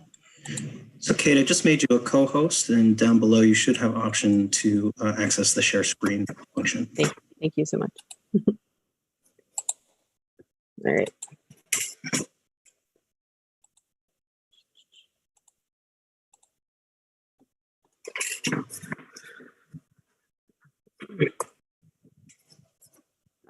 So I thought it would be good to do this, and I think it's really great when people recognize their interest in the topic. So I think all of you know, but we're a nonprofit. We have 2 paid employees, and we're funded mostly through grants through CDC and SAMHSA, which is the Substance Abuse and Mental Health Services Administration. And some of those are funneled through the Vermont Department of Health. And we are located at the O'Brien Community Center. And we are members of the Coalition of Anti-Drug Coalitions of America and the Chinden Prevention Network. So in the slideshow, I have some examples of prevention, because we've done this before in other for other topics. Some information that's relevant to Act 164 that you might want to consider as you're considering how and if you would like to allow retail in the city. Then some updated data that I think would be relevant to your work. And then specific to that, some underage drinking enforcement perception that we have learned from our surveying and things like that. And then some resources for further interest and some upcoming learning opportunities. So depending on how old you are, you might remember going into restaurants when there was smoking allowed, or when there was like a smoking section, when that didn't really do a lot, but we tried.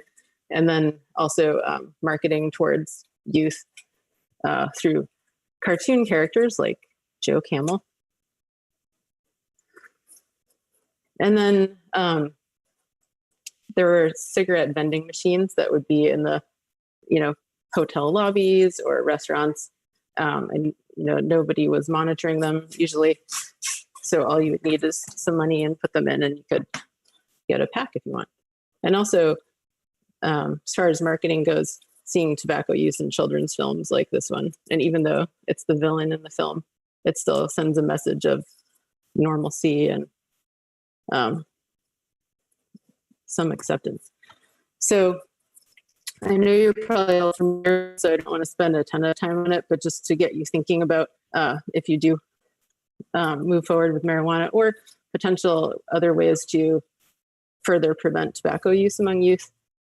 The main methods as far as municipalities go would be reducing access, reducing promotion, and stronger policy. So we have cigarettes behind counters in stores, and you have to show ID. There's limitations on where it is advertised in terms of media that is seen by youth. And we also do compliance checks to make sure that store owners are not selling to underage youth. Alcohol is a little different. It's has a longer tradition in the world, and there never was a big lawsuit against them. So they self-police their marketing for the most part. There are researchers who monitor where ads are being seen and where they're being put up, and because of that research, places like New York City banned them from subways, because obviously you get a big general audience there, and it's a lot of youth are exposed. And then the other thing I think we're all keeping in mind more and more is how this impacts minority communities and LGBTQ and youth. And so there's a lot of research that is available about how these substance industries target those communities. And it's really, I think, something that everyone is paying more attention to now. So that's alcohol. So as far as marijuana or cannabis prevention, you could consider a lot of the same types of things. So how you reduce access by youth, how you reduce promotion, and how you might incentivize compliance or non-compliance as far as like stores go, selling to youth. We don't recommend putting a lot of penalties on youth themselves because that doesn't tend to be effective, and it just penalizes the wrong person or the wrong party in that. As far as I know, there are no fines right now in Act 164 for selling to minors, so that might be something the state could look into. But other things you could think about are buffer zones around schools. You could also do that for tobacco and alcohol. Signage restrictions so that, youth are not exposed to ads for these substances as often. And then you can also condition local licenses, I think, similar to what you can do for alcohol. So just transitioning to the data that we have that's very specific to Winooski that I thought would be helpful for you. And I can also send the presentation afterward if that's of interest. So in terms of thinking of density and proximity, you can see on this map, the blue squares are tobacco retailers and the purple circles are the childcare centers or schools. And this is 1,000 feet, the lighter colored circles, and then the bigger circles are half a mile buffers. So you can see near our schools, there are, 1, 2, 3, 4, 5, 6, 7, 8 tobacco retailers within half a mile of most schools. And that's a typical walking distance for somebody. And we know that Winooski students walk to school, so that can be significant. And then these other two are pretty close. So the other map that we have is related to incidents that are related to alcohol. And you can see that the first class licenses are the martini glasses, and then the second class are the little blue squares. And the red and yellow are the, where the incident rates are more dense.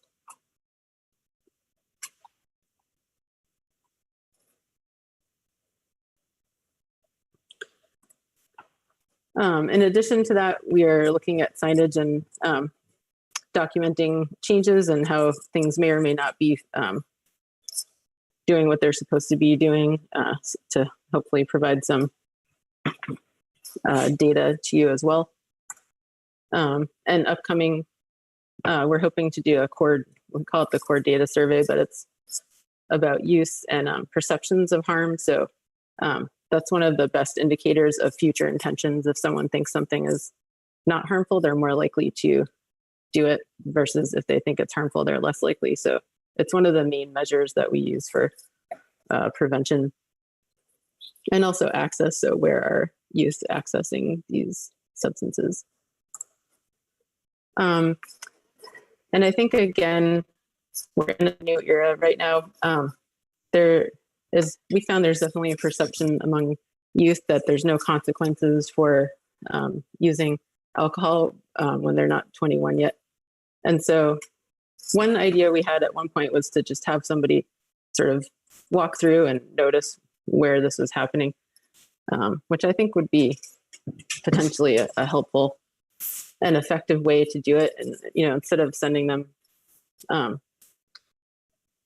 to like a criminal justice route, it might be a way to get them, more awareness or education or therapy, whatever they need. Another thing we're really focused on right now is parental perception and attitudes. because most youth get substances from their homes.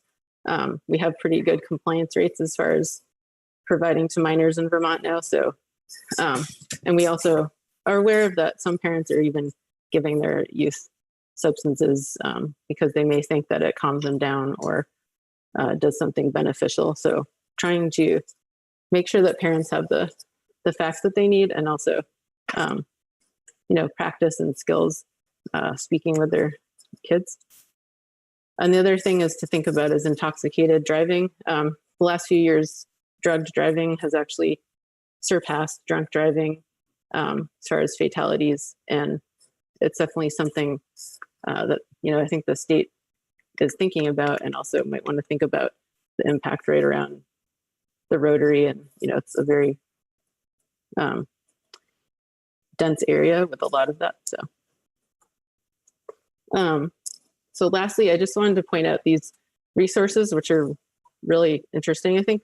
The CDC has a website called Places, and you can get really granular and local data related to different health outcomes, and you can use it with GIS, so it's kind of cool.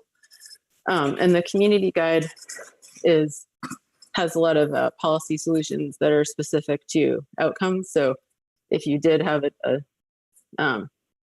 if your retailers were furnishing alcohol to minors a lot, you could go there and say, like, what's a policy that would reduce that? And then finally, you may have seen this already because it was going around the municipal circles, but the coalitions in Chittenden County, and then the CCRPC and Health Department, and I think United Way all worked on this. It's really comprehensive guide called Prioritizing Health in the Built Environment. And it has, like an overview of what prevention is, data about why why this matters, and then also ways that municipalities can take action to, create the community that they're envisioning. And it's really big, but you can go to the parts that you need at the moment. So. And then I just thought I'd share these because they were really fantastic. There was a recent webinar that our new House Speaker, Jill Korinsky, along with some national African American Tobacco Council leaders and local lawmakers, carried out with the American Heart Association recently. And it was just really, really good, and some new information that I'd never heard before. And then the U.S. Alcohol Policy Alliance, which is also phenomenal, just like incredible researchers, is putting on a webinar soon about alcohol outlet density through a racial or a race equity lens. So if you're available and interested, I'd highly recommend those. And that is the end of my. Hey, please do pass that along. I can distribute it to the rest of the council. Maybe like after the fact, we can add it to the agenda too on the public website. Oh, yeah, sure. I think there's some really interesting resources in there that could be useful as we are engaging in not just the cannabis discussion, but other safety and prevention issues here. Do folks have questions for Kate?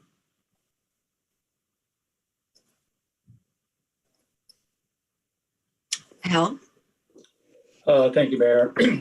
So, Kate, if we were to stand up a cannabis market in Winooski, what would you think would be sufficient for a budget for the goal of prevention and education of our youth?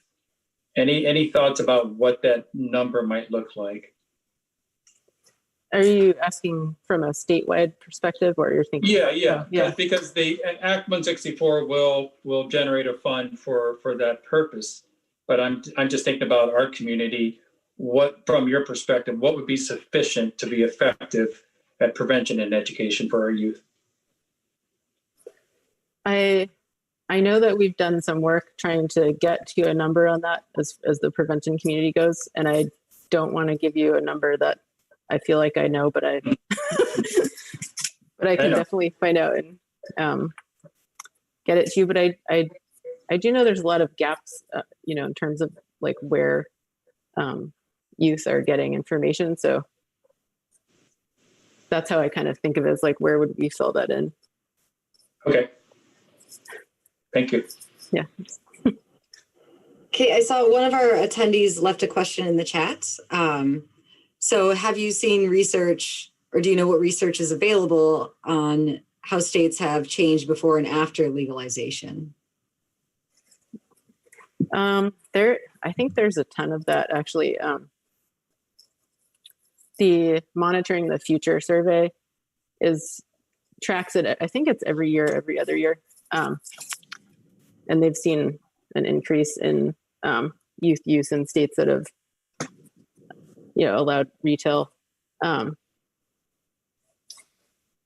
There's also the National Highway Safety Traffic Administration, if I'm getting all the words right. But they do traffic fatalities and that kind of analysis. So that has a comprehensive data available there. I think CDC has some too. That makes sense. Are there other questions from attendees? Again, you can use the chat or raise hands. Jim, I saw you raised your hand. Yes, thank you. Thanks, Kate, for preparing both the fact sheet and the presentation. I do look forward to having some of those links to go over in more detail. I'm curious, you mentioned that you're doing signage compliance monitoring, and as we kind of look at that as being one potential piece that needs to be figured out by the control board and for cannabis by the control board and eventually the control commissions. Are we already meeting the challenge currently, Winooski, or do we have lessons that we need to learn now from alcohol and tobacco in the next year to be addressing cannabis in the near future? I think that the current signage code is really, really good. But I think it's going to, from my understanding, it would be about like bringing those into compliance. And unfortunately, like all the stores that are in the Gateway District are, I think, kind of grandfathered in. I'm sure Eric could speak to that more, but there are communities that limit the amount of signage that you can have in a window. And I'm sure that you're aware because of the rules around advertising and free speech in the Constitution or a recent Supreme Court decision. It can't be like targeted at a specific product. So the best way to get at it is just to reduce the amount of signage that can be there. So, and most of the stores, they get those things from the distributors. It's not like they, a lot of them don't even like having them. We've talked to store owners to find out like how they feel about it. And they feel sometimes it like gets in the way of the name of the store, and it like is hard to see what they actually sell or see inside. So that would be, I think, a really effective way to limit what youth are exposed to. And, I think like adults, we all know where to get stuff. So I think it doesn't hurt the stores either.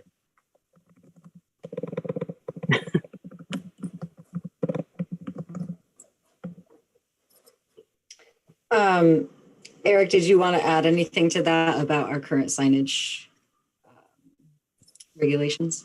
So, yeah, I guess I would say in general, as Kate mentioned, a lot of the uses are along our gateways. Typically, our sign regulations do not limit they only apply to the exterior of the building. So any monument signs or freestanding signs or building signs is where our regulations apply.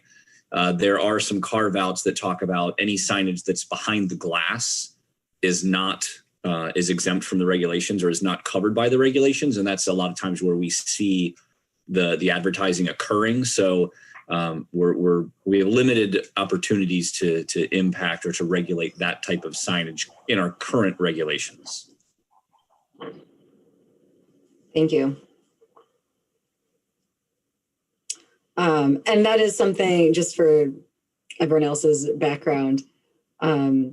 Kate's staff has been to a planning commission meetings in the past to share information about that with the planning commission, should there be an opportunity for future changes. Are there other questions?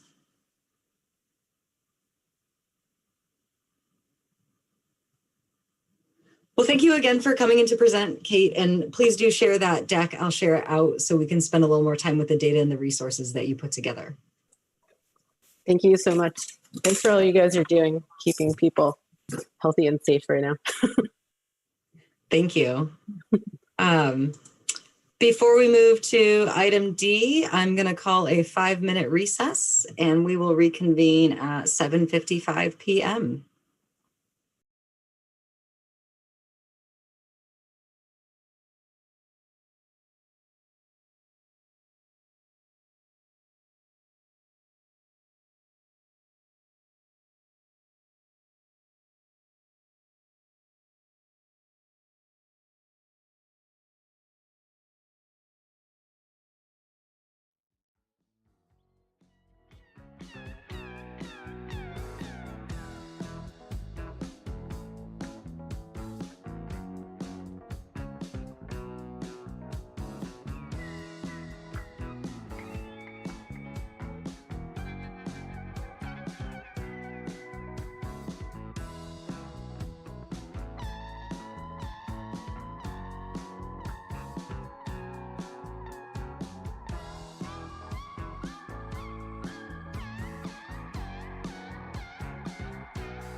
Hal, are you back?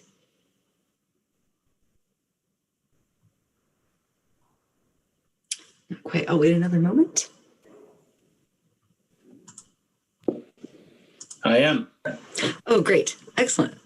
All right. We are all back. It is 7:56 p.m. Let's reconvene this meeting with item D, our FY22 budget public safety presentation. Can you guys see my screen? Yes. Excellent. I'll turn it over to the chiefs. Yeah, Paul, if you can bring Liam over, please. And Mayor, Council, good evening. On behalf of myself and Chief Hebert, thanks for the opportunity to present you with our budget again this year, and we'll get started. Kind of the present budget presentation outline, kind of a template of what you're going to see from both of us tonight, who we are, our continued focuses, some stats, the proposed budgets, and some look aheads. Yeah, I know. I'm supposed to be advancing. I can't figure out where my mouse is. How do I do it? Keep talking, John, and I'll figure it out. All right. The third slide in is our fire department org chart. And, again, we just continue to as departments, show you our organization charts. And, for me, there's a couple key folks that left this year. Everyone is key, but Lieutenant Jonathan Delibre moved out of the city. Firefighter Stafford, a local, she is a resident and has moved on to some other priorities. But it was also an opportunity for us to promote a couple folks internally, Lieutenant Palmer and Deeren Chesborough. So as hard as it is to see people leave, it's an opportunity to have new people kind of step up. So, we continue to build upon our community risk reduction model. This allows us to get ahead of the call. This is the first time I think I've been able to really bring the 5 E's to the council. You hear me talk a lot about community risk reduction. This is a national effort. And, it's really focused around education, engineering, enforcement, emergency response, and economic incentives. And on the next page, we'll define those just a little bit and apply it locally. On the education front, education for us is with our landlords, our tenants, the developers, and our own staff and city departments. So it's huge. We spend a lot of time in that.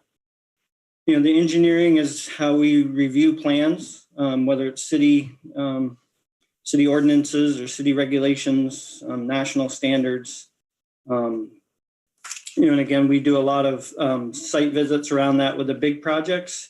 But I'd also like to draw attention, we see the big projects, but there's a lot of reinvestment here in Winooski, which you all encourage. And I think we all know the importance of that with our older housing stock. And that takes as much of our time really as the big projects. In a lot of ways, the big projects are easier than the smaller projects because we're dealing with people that do it every day. But it's certainly worth the time to work with the owners that are trying to improve their properties. And although it's a little bit more work, we get a lot of reward out of seeing those projects go to. Enforcement, we've always seen this as a tool, not on who we are.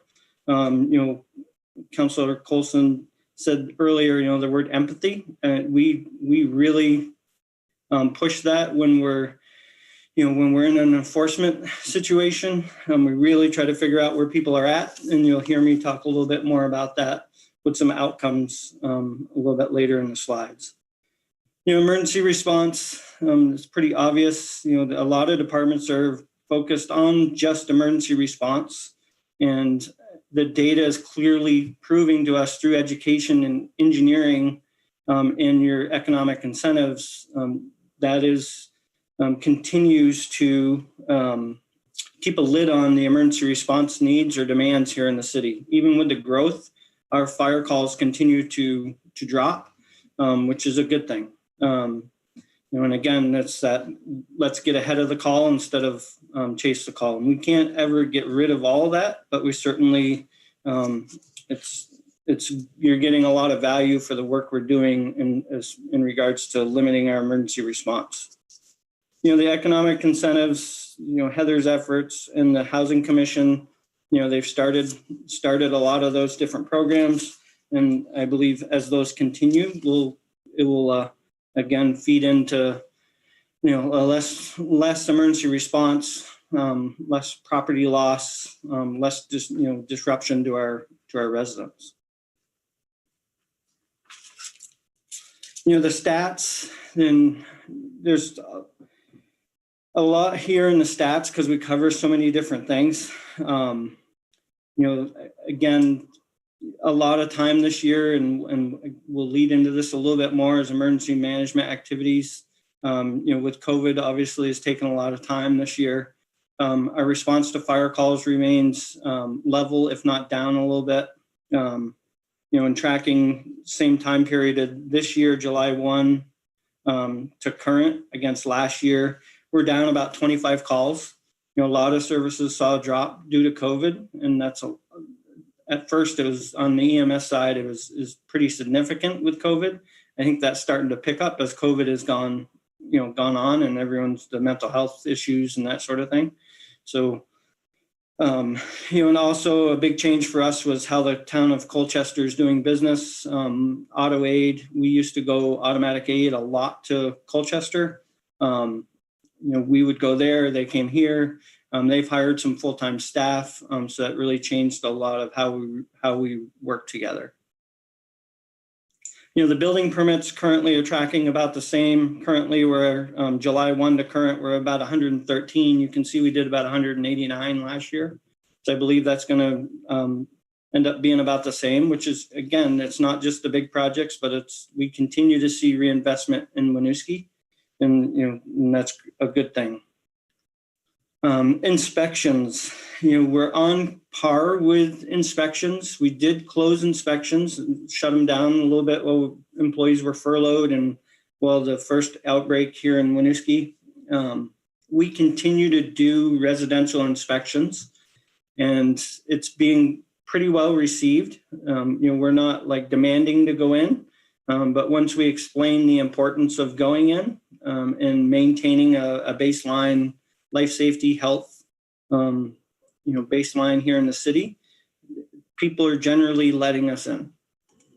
Staff is wearing extra PPE or respirator, goggles, and that sort of thing. So again, I see that as good news. I think people understand the importance and see the value from a landlord's perspective of what the program is doing. John, can I ask how often I'm assuming we inspect units that are registered, that the landlords have registered, and then how frequently do we inspect a unit? Yep. I will answer that. Is that later in the presentation? No, I will answer that in just a second. I didn't mean to interrupt. Commercial inspections, are way down. We saw a drop last year. We're currently at about 6 this year. Again, we haven't pushed that. We charge for that service. And it isn't that we haven't wanted to, but staff has pivoted to a lot of different things. And, the residential inspections are priority. Not that the businesses aren't any less important. Site visits, again, I think is relative to our building permits. We continue to do a lot of those. We're at 85 currently, again, from July 1 to current, against the 89 from last year. And again, that's a lot of the bigger projects on East Allen and Manso, the VSAC, the VPR building, 4 quarters, but just a ton of smaller projects. Again, as people reinvest, we are actively, part of their projects, which is good. To answer the mayor's question, the public building registry is broken into 4 quadrants around the city, and we inspect 1 quadrant each year. And this is how the program was set up. And so that means people are on a 4-year cycle of inspection. We issue a certificate of fitness that is good for 4 years. That 4th year, you are inspected. and it's really done on the demands of the staff. We can't do all the units every year, so we've had really good success with really being able to do really good follow-ups in each quadrant, how it's lined out. And part of my future want is to be able to start to grade some of these properties. Some do really, really well. Some don't. Some we only see once, and they really figure it out, and again through the education understand what our program is. And some are just each year we're dealing with the same people. So I don't want to penalize those who are doing a really good job. I want to reward them. So maybe they stay on a 4-year cycle, and the ones we see repetitively or a property that we're having major issues with, we can put on a 2-year cycle. But again, that's part of the growth of the program in the future. Currently our inspections, there was a question of what type of issues are we seeing.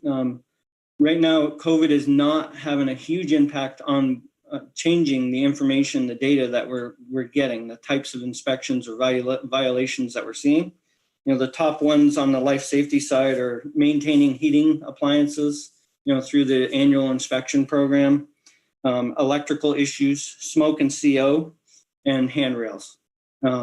Just to name a couple. I mean, there's literally a couple hundred in there that we could run in, but those are the big ones. And on the health side is lead, mold, unsanitary conditions, and weather-tight buildings. When I say weather-tight buildings, that means the exterior and the interior. So an example on the interior would be, is the bathroom floor watertight so it doesn't leak into the bottom below or cause mold? And again, with the older housing stock, it doesn't, no one should be surprised that is a struggle for some. So those are kind of the most frequent pieces that we're seeing. And I think if you were to look at pieces of that, you would see community risk reduction could have a big impact on, through education about heating maintenance, heating appliance maintenance. I'd rather educate than write violations. And again, it's just an education. Same with handrails, a lot of that's education. People don't understand that needs to be different. And on the health side, the same thing. The lead, I think there's a lack of understanding of the lead laws here in Vermont. We are not more restrictive than the state. We rely on the Burlington Lead Program to help us with that. And there's certainly, some barriers there for access to those resources. And we have met with Burlington Lead, and again through COVID, it's kind of gone down the ladder a little bit, to be honest with you, just due to the response to COVID, both on the Burlington side and our side. But we are considered part of the Burlington Lead Program. I believe it's upward of $3 million that they get for that program. It's a couple-year project. I don't have the exact amount, but questions so far? Another question that was raised was on complaints. Again, I mentioned, COVID it's starting to creep into some of the complaints, but our complaints generally remain the same. We don't have a ton of them. They are becoming much more complex, meaning, we used to be able to just kind of point people a direction, and now there's multiple issues. Could be someone that doesn't have heat, so they don't have access to money to pay for heat. And then we find when we're doing that, we find unsanitary conditions. They're becoming very complicated, and it takes a lot of staff hours to sort that out, to again approach that with empathy and really figure out where someone is at. We could stay in our offices and write tickets. No, you don't have heat, we write a ticket to the landlord, or it's on sanitary conditions, just write a ticket and fix it. We really try to kind of peel those pieces back and figure out what's going on and surround them. We are very, very fortunate to have many, many partners across the board that we can usually point people, surround them with. And in a lot of cases, kudos to the staff, when people are in a hard spot staff figures it out, how to surround them with the resources, or in some cases take it upon themselves. And if there's a food insecurity, I could tell a story of staff shopping. So again, truly the staff approaches this as they are neighbors. They're important to, every resident is important to us as staff, and they live that every day. The outcomes was another question. And again, this is all over the board, depending on how complex, any one complaint. The question was, what are the outcomes of the complaints? And again, they're so complex that, in some instances we're dealing with DCF and there's that type of involvement. Other times we're able to connect people with rental assistance. Other times we're able to just educate the landlord and he or she makes immediate corrections. There's some enforcement that goes on for several months. So it's just all over the board that, the outcomes are just all over the place. Instance this year on sanitary conditions. And again, this is one that I could say COVID did have an effect on. It led to the two families being removed from the property, not allowed to live there. And there was so much damage done to the property that the landlord couldn't overcome that and actually had to sell the property. So we were dealing with two families, approximately 16 to 18 people, making sure they're housed, making sure they're fed, making sure they're safe. And we're also dealing with a landlord who had a property that just had fallen completely off, wasn't really, savable from his standpoint financially and resources. So it led to the property being sold. It will, someone will reinvest in that property. And our goal is to educate that new landlord, surround him or her with the resources that we know are available and, educate them on the laws and the standards and do our part to prevent that from happening again. So that's just one story. And, Jim, you specifically had that question on the outcomes. And, if you have more specific questions, I'm willing to try to answer those.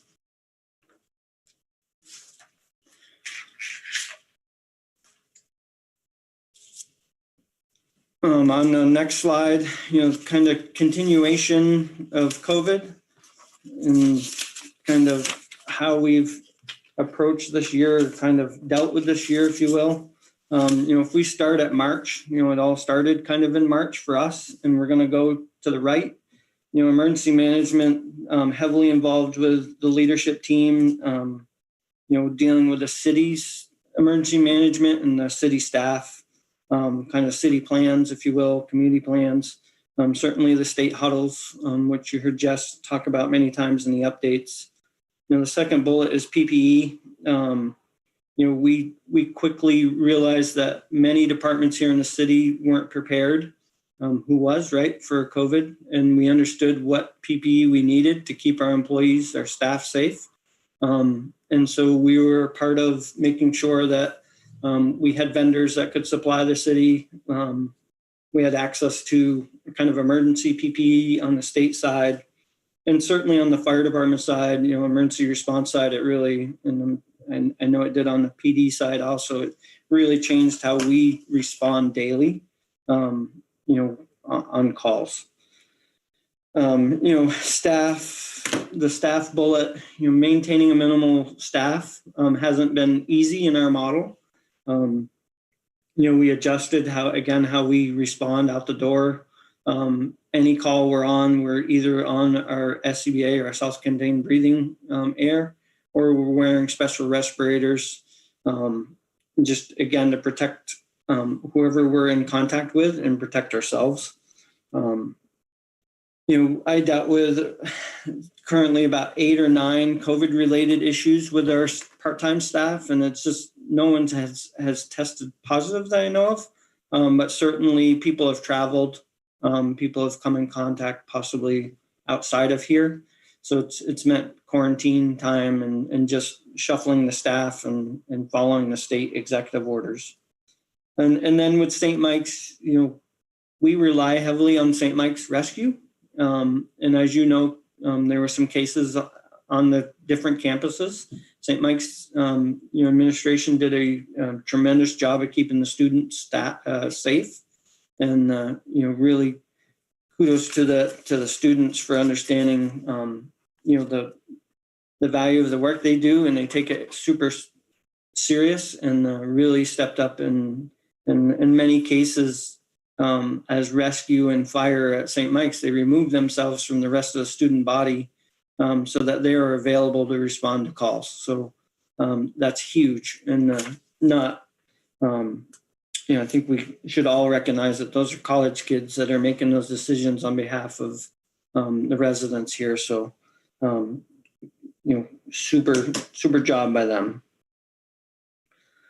On the housing side, again, we have many instances where through our regular inspection piece, the housing, we're dealing with what appears to be the normal kind of unsanitary conditions, the normal violations. Yes, we are starting to, I think we're just starting to see, I'm hearing you guys all talk about food insecurities. We know that exists. People unable to pay their rent. We're hearing that on the huddles.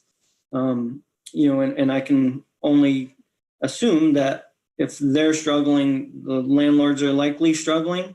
So I think we're just starting to possibly see some trends that we want to keep an eye on as far as the housing. Cloth mask,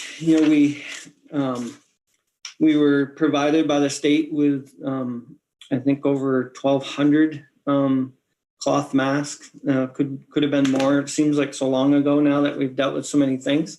But we were able to distribute over 450 of those by visiting different properties. We visited 12 to 13 properties. So we worked with Winooski Housing to go for an hour at 83 Barlow, go for an hour at 65 Barlow. And so it was just really good. And at first the staff was like, what are we doing? Why don't we just drop off the box? And I really felt it was important that we get your message, get the city message, and get the state message out. And so the feedback was just tremendous back from the staff that did that.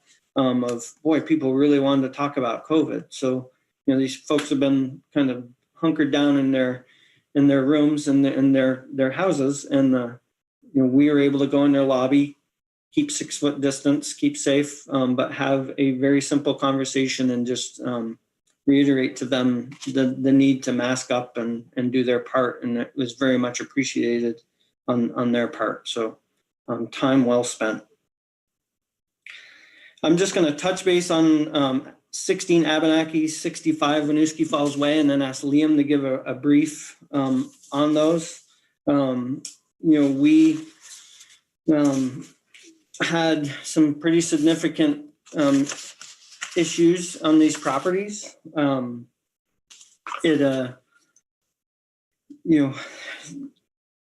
Both connected via the same type of pipe that ruptured. So we have, we still continue to be working with those folks on kind of bringing the entire units back online.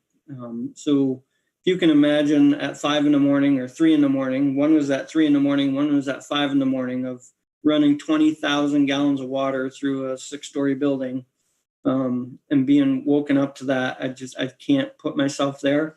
Outside of getting there later and seeing kind of the wake of destruction that it left.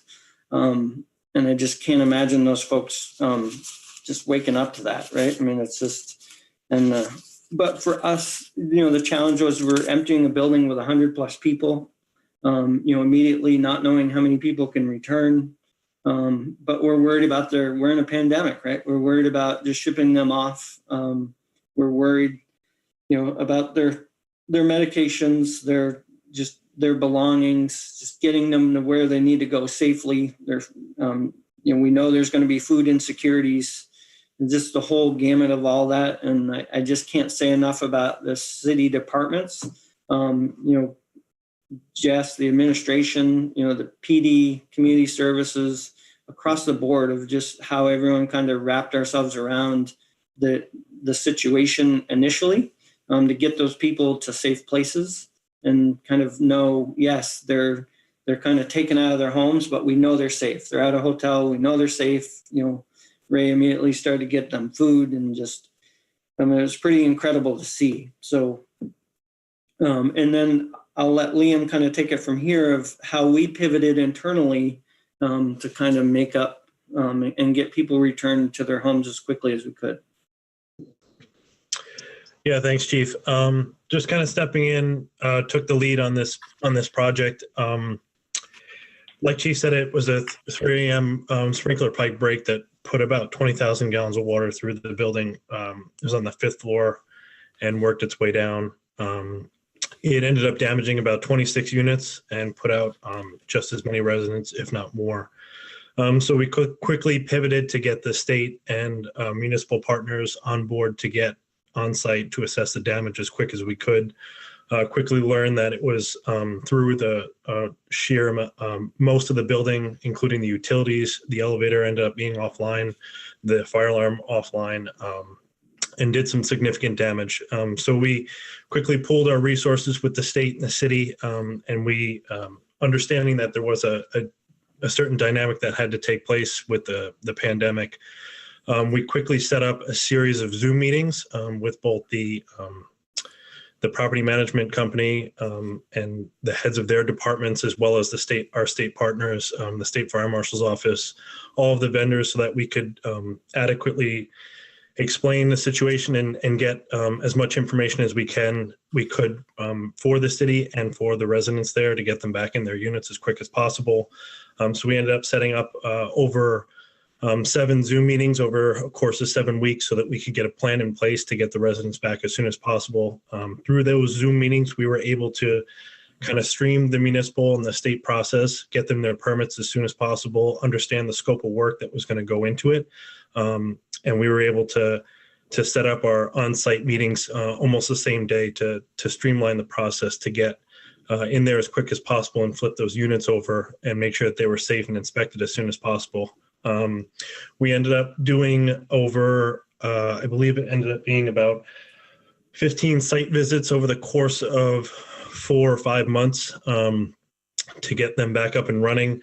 We were able to do a lot of work in there with, we were able to kind of steer the management company. A sheer event like this sometimes pulls people in a bunch of different directions, and we were able to kind of hone and focus their abilities to getting certain things back up and running. We were able to secure part of the building to get as many residents back in as possible as soon as we could, to make sure that they weren't walking into a construction zone. We were able to get the means of egress sorted out as quick as possible, so that we can get as many residents back into their rooms as quick as possible without putting them in a dangerous position. The fire alarm was our biggest lift. Getting that back up and running so that there was some sort of alarm system in place was one of the biggest things that we got going. And unfortunately, the elevator took a lot of damage, so it was a difficult situation to get that kind of in the end. But we were able to kind of hone their abilities. And like Chief said, that kind of story about our staff shopping for food, we were very much invested in getting these residents their medication, checking on pets, making sure that all their belongings were kept in there. We were there for several hours getting at least as many belongings as these people needed. And then we're working as hard as we could to get them back in there. So we just recently, it was just before December that we were able to finally secure the last unit there. So it was well into November before all of the units were back up and running. But I can safely say it's 16 Abenaki has finally been reoccupied, or at least been cleared for reoccupation. And I guess the final number we had was about $750,000 worth of damage through that building. So that's where 16 Abenaki went into. Chief, you want me to hit 65 Winooski Falls Way too? if council wants the specifics, we can give them. It's kind of the same thread, if you will. Our efforts didn't change a lot, property to property. And now we can throw Spinner, the sprinkler break at Spinner, although a lot less damage, still, damage to that property. And again, 16 and 65 are connected, the same type of pipe. And we are working very closely with the Division of Fire Safety and the National Sprinkler Association. As you can imagine, I have some serious concerns over the integrity of the systems. And, we need to sort that out. And again, we get into mitigation versus litigation. And so it's again, a lot of work, but I feel we really need to do it to answer the questions. See if we can avoid more of these. Kind of moving up, unless people have questions on those properties, the outbreaks, again, I think you hear through the updates, we are spending a tremendous amount of time on that work, whether it's locally or, with certain businesses, Our Lady of Providence or whatever it may be. I think citywide, we're spending a majority of our time dealing with those. And then obviously the ongoing planning. Oh, go ahead. Sorry, Mike's got his hand raised. Oh, I didn't see that. Hey, Chief, how you doing tonight? Good. Thank you. Question for you. These sprinkler systems, are these sprinkler heads being broken, or this defective material that's just breaking on its own? So 16 and 65 are pipe breaks. So when these buildings so that's a product. So we're trying to figure out, we know there's a larger issue across the country with this type of piping, and I don't want to go too far because we can get in the weeds, but certainly that's where my energy lays right now of how can we identify the integrity of these systems. And I know the buildings aren't the same age, but are we looking into ways for future buildings not to put the same product in? So we could, but no, seeing the research I've done, Mike, from 2005 to current, there's a lot of documentation around this product and known issues. And I think the industry and the codes at the state level and on the national level have addressed those. Still doesn't help us for the buildings that were built in that time frame or in that manner. But certainly I don't have the concern with the new construction you see versus the ones that are already built. Okay, that was my question for future building. And I know that I appreciate what you guys do when there's emergencies like this and what the city has done. These are not municipal owned buildings, correct? That's correct. They're privately owned. So do we get reimbursed for the effort that we put in through the insurance companies or through the management companies for the hours of helping people get relocated and purchasing food and all that stuff? So the hours, we don't bill for hours, as a municipality. I think, if it was a repeat thing, or known neglect, I would feel differently, but truly this is an emergency when this type of thing happens. And as far as the food reimbursement, I think what you're hearing us say in some instances, staff is taking on themselves. But on a larger scale, it is, again, our ability to wrap these people with resources that we know and partners that work with the city of Winooski day in and day out. So yes, it is staff time coordinating that, but it's truly other resources that are funding that effort. Does that explain it? Yeah, it does. Yeah. Thank you. So if there's no other questions there, kind of the general fund, I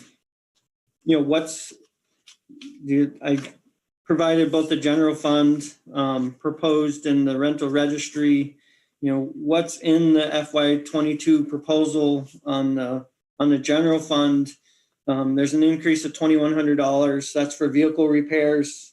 Again, I'm seeing a rise in vehicle repairs. I contribute that again to age of a couple pieces that I mentioned further in the presentation.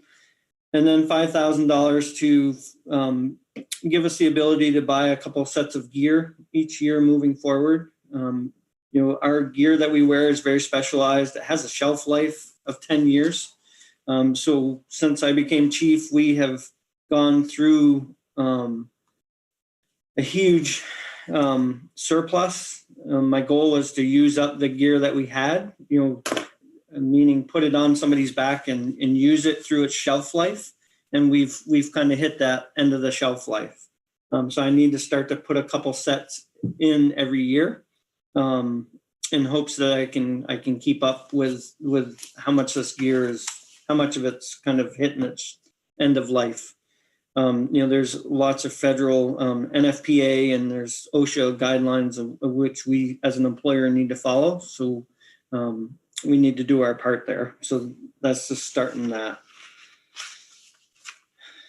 Questions on that?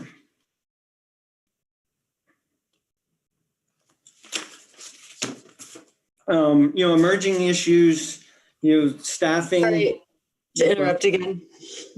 There's a question in the chat about the benefits increase. Why are benefits estimated to increase $25,000? That one I would rely on Angela.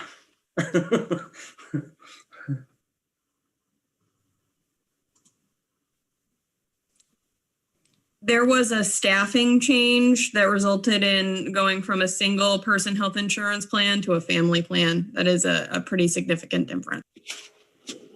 Thank you. Yes, good question. Okay, please continue.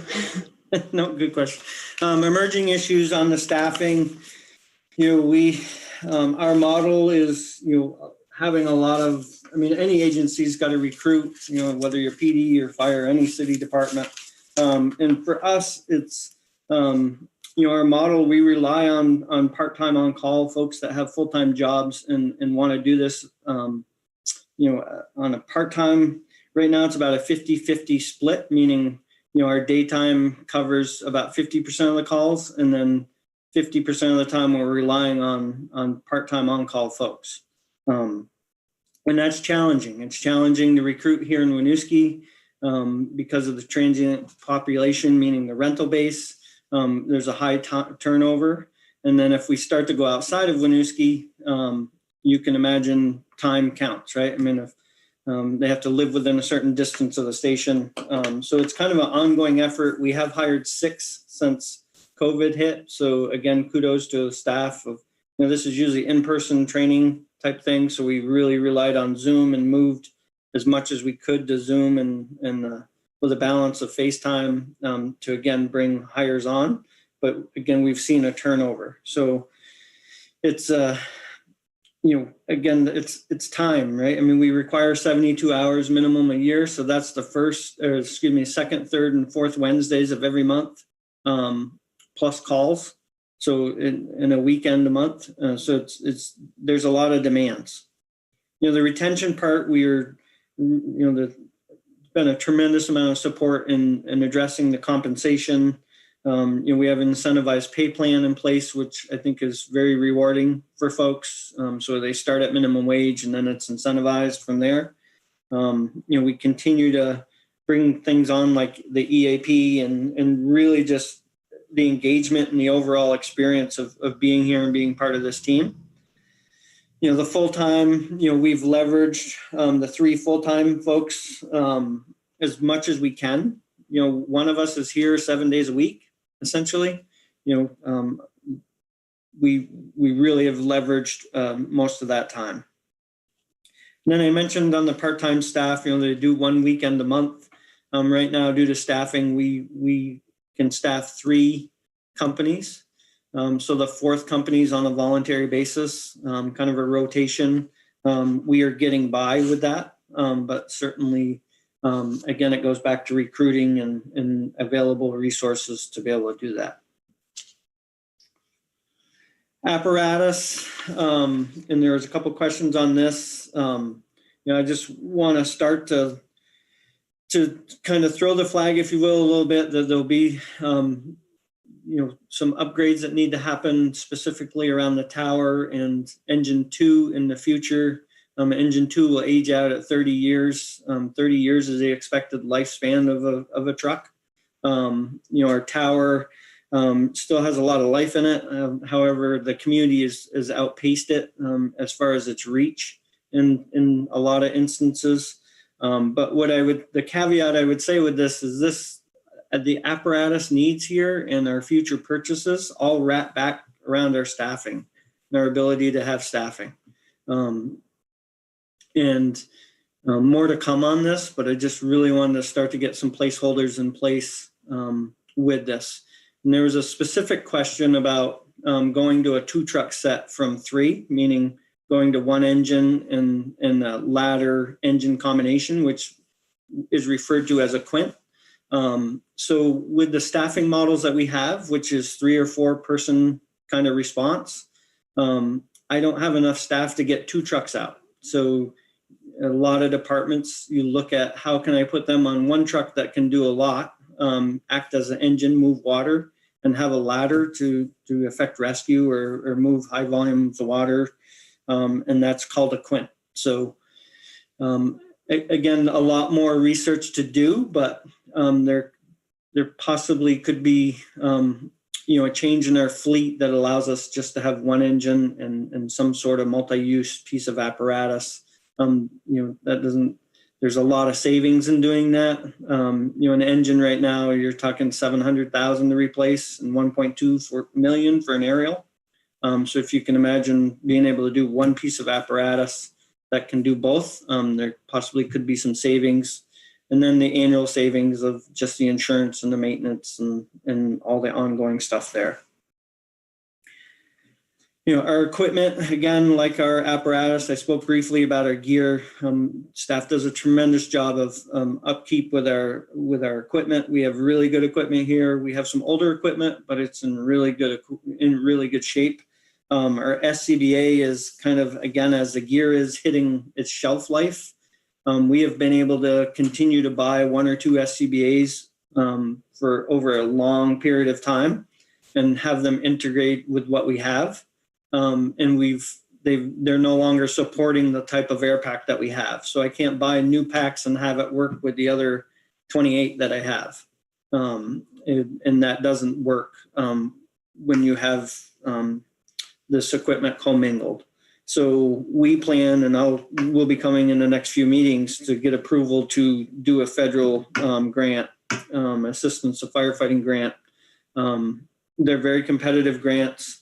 To replace our air packs about a $295,000 project. And if we're successful in doing that, we could get out of it for 5% or about $15,000, which we have some money tucked away in our CIP to cover it in hopes that, knowing that we wanted to apply for this federal grant coming up. So more to come on that, but that's kind of our approach with some of this bigger ticket stuff is to see what federal grants are out there. And I feel we're in a good place with the data to be competitive, with our counterparts essentially across the nation with these types of grants. So I'm going to stop there and see if there's any questions. That's what I had to present.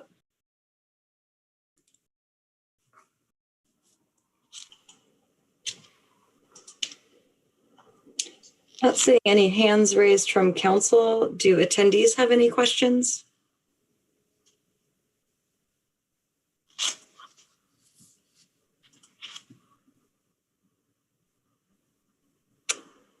Jim.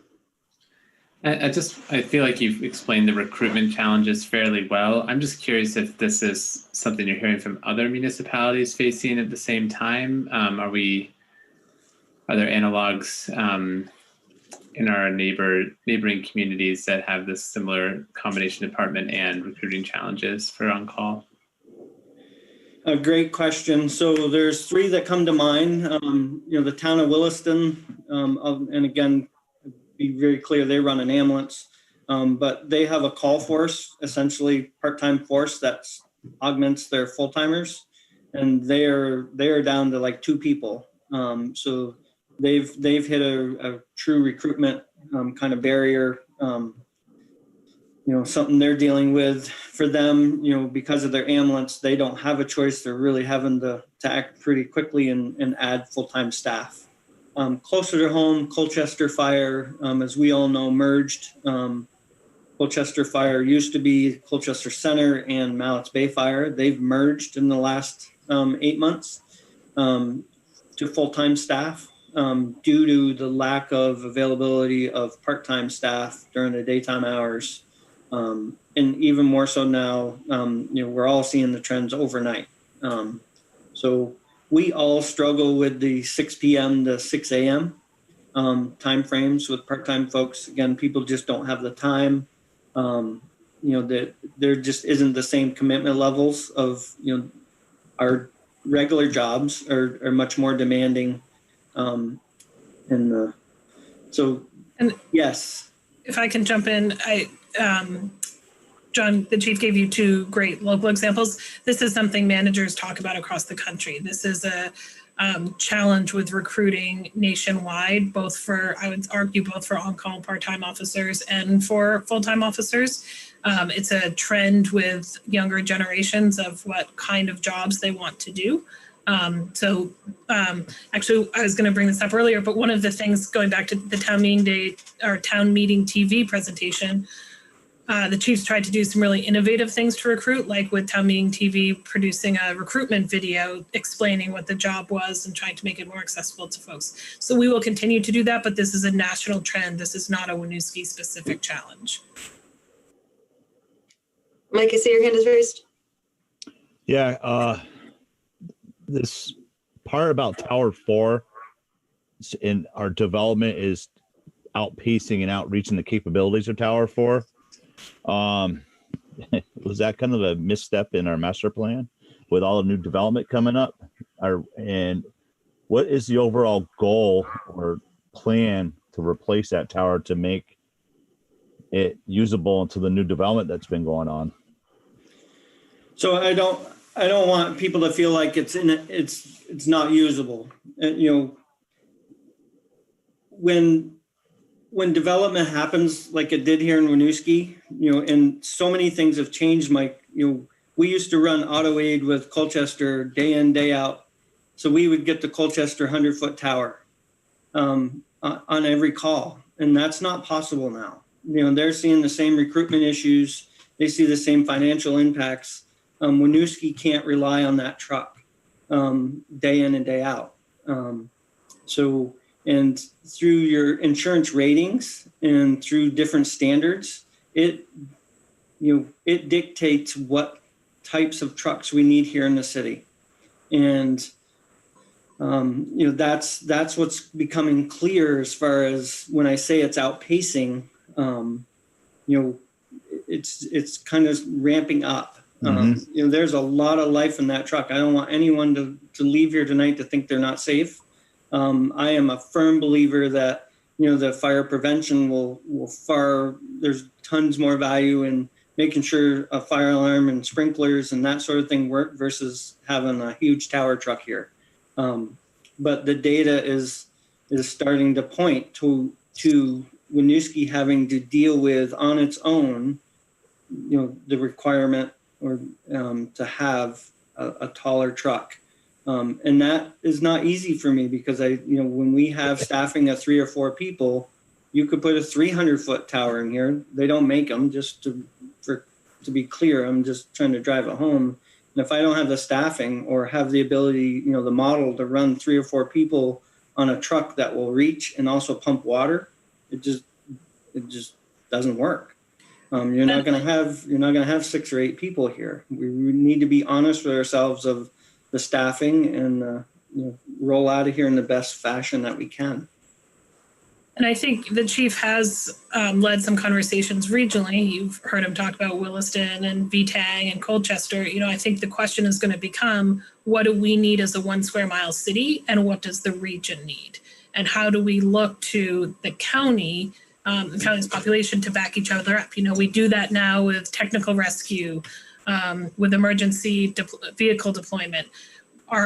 do we start thinking about that for other vehicles as well, and think about the system of equipment and apparatus, not so much individual communities. Right. I know it's not this year's budget, but I'm just worried about a price tag of a $2 million truck in the next 10 years. And I'm wondering if it's worth any thought, since there's a lot of life left in that engine, to start thinking about getting a bigger bang for the buck now, and start thinking about those goals now instead of what they got 10 years left, John. I mean, yeah. Yeah. So I'm wondering if it's worth more now, and start thinking about this now instead of having a huge bill to pay in 10 years. I'm confident that we will balance, Mike, the value of the current truck with, possibly leasing options. There's a whole host of things for us to look at. There's different opportunities for the city to make decisions on, and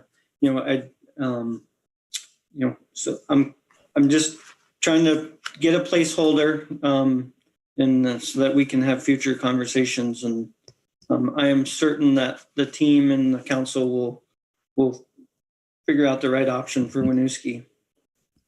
Thanks, Chief. Nice. Mayor, I think there was a question of, can the cost of a tower be a burden of the developers? And that, I think I got the question right. Yeah, I see that in the chat. I think that, so what Bryn is saying there kind of aligns to the discussion we had about transportation impact fee. I don't know, and if you can create that for a resource like this, I think that's a more complicated discussion to have. It is. It's really on the policy level. Yeah. Yeah. So I think that's not super easy to answer.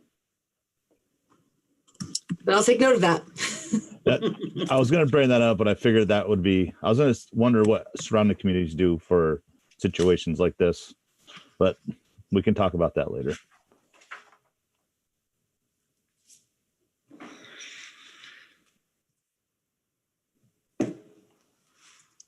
All right, well, thank you, Chief. Thanks for the opportunity. Shall we move to Chief Hebert now? Mayor, members of the council, thanks for your time tonight. Go over a quick outline of what we're going to talk about. Obviously this year has been a challenge for so many people in so many different ways. I changed up my presentation for you tonight a little bit to kind of talk about our organizational chart, our continued focus. I thought it'd be important to kind of remind people what we've done over the past 5 years and what we're looking to do as we come out of COVID. Talk a little bit about statistics and, the Winooski Police Department of today. That it was important to call out there was so many examples. I just picked a few, but COVID-19 caretaking stories, how the PD fit into the city's overall vision of, taking care of our residents during COVID-19. The community outreach efforts that we plan on continuing once we come out of COVID-19. Obviously the general fund budget slide, and then looking towards the future, just a quick rundown on where we stand on FY21 and what we hope to accomplish in FY22, and then a few emerging issues. At any point during the presentation, if you have a question, by all means, just unmute yourself and ask. I don't mind at all. We don't have to wait till the end. So if we could go to the next slide. The organizational chart remains fairly unchanged since I've taken over as chief. The only real difference is if you look directly under me in the middle, I have changed that particular box used to say the Winooski Community Justice Center, which obviously doesn't exist anymore starting in FY21. But we do still have restorative justice partnerships, and I'll go into that a little bit further. Just want to reassure people that we are still providing the same exact services. It's just not from employees that are housed here in the police department anymore. So we still have the basic organizational chart of 2 lieutenants, a dispatch supervisor. Under the lieutenants, we have 3 sergeant spots, 2 detectives, 1 being in the DEA task force, 1 being local, 8 officer positions, and then we have 3 part-time officers currently. And if you look over to the right under the dispatch supervisor, we have 3 other full-time dispatchers, and we're working our way back up to 3 part-time dispatchers. So like I said, I wanted to call out, I did this, a similar presentation for the Safe, Healthy, Connected Commission earlier in the year. And I thought it was, I wanted to pull a couple slides out just to remind viewers and for the council members that weren't here when we first started doing this work. President Obama created a task force in May of 2015, and it really just drilled down into how can you strengthen community policing and trust between the departments and the communities they serve. The task force was asked to identify best policing practices, and that resulted in 6 particular pillars that are listed below. The police department here at Winooski, the leadership team reviewed that report and began the process of identifying ways that we could really incorporate this not only into our daily routines, but for it to become culture here in the police department. The need for that strategic plan was identified, and we began work on that in FY16. And it was completed in actually FY18 and into FY19. Next slide, please. I'm not going to read all this to you. I thought it was important to call out that we continue to use that 21st Century Policing Task Force report for everything that we do. We have continued to invest in a training curriculum that really focuses on community policing, unconscious bias, cultural diversity, officer development, and we've really stuck to that plan. And that's the basis of that 21st Century Policing Task Force report. And I think it's really transformed the police department that we were compared to what we are today. Also, something I thought that was really important, as many high-profile police encounters nationwide that we all see and suffer through. I really thought it was important to incorporate what is it we're really trying to do in our actual officer job descriptions, because they hadn't been updated in a long time and they were very outdated, not even really focusing on community policing. So we added that, but we also included highlighting decision-making and calling out a guardian caretaker mentality along with problem solving, providing resources, and most of all, the sanctity of all human life as an essential performance expectation. So I'm very proud of that, along with, if you look through the list of trainings, that every officer hasn't attended every training, but some have attended each of them. And then the majority of those trainings, the majority or all of the police department has actually attended. So as you can see, it's a pretty nice, it's a good list of different things that focuses on both leadership, cultural diversity, unconscious bias, de-escalation. I think we're hitting all the points that, are called out as really serious issues in policing today and going forward. If I could get the next slide, please. A few statistics that I wanted to call out. The very top graph that you see is the top 10 incident types for the year. And I like to call out, as far as the caretaking part, if you look at the number 1 starting on the left, we had 600 public assists, and that falls into a whole variety of different things where people call and we assist them with different things. It's kind of the catch-all for, we try to help people, but there's no real great call type to actually put it under. So it covers a variety of things. And then if you continue to work towards your right, starting with the purple, you'll see we did 335 foot patrols, 272 welfare checks, 250, we responded to 257 mental health issues. So 4 of our top 10 really did focus on caretaking for the community. The bottom graph is just calls by month. So as you can see, as COVID progressed, April was kind of our slowest month, and then we started to come out of it. And I think part of it wasn't because of the restriction. Obviously, we all know the restrictions didn't change, right? But I think people being restricted to their apartments was starting to wear on people's mental health. And a lot of those calls, I found that through the summer started to rise because the longer people weren't at work and they weren't having their normal routines or being able to have any type of entertainment, outside their home, anxiety and mental health calls just started to pick up a little bit. So that's why I think you see the increased call volume through the summer. If I could get the next slide, please. This is a slide I just generally put up here. It's kind of a general information slide. It's the top 10. Well, obviously days of the week, there's only 7, but it shows that the call volume is pretty consistent all 7 days of the week. If you go over to the right, that's the top 10 by hour. You can see it focuses mainly on the early afternoon to late evening hours.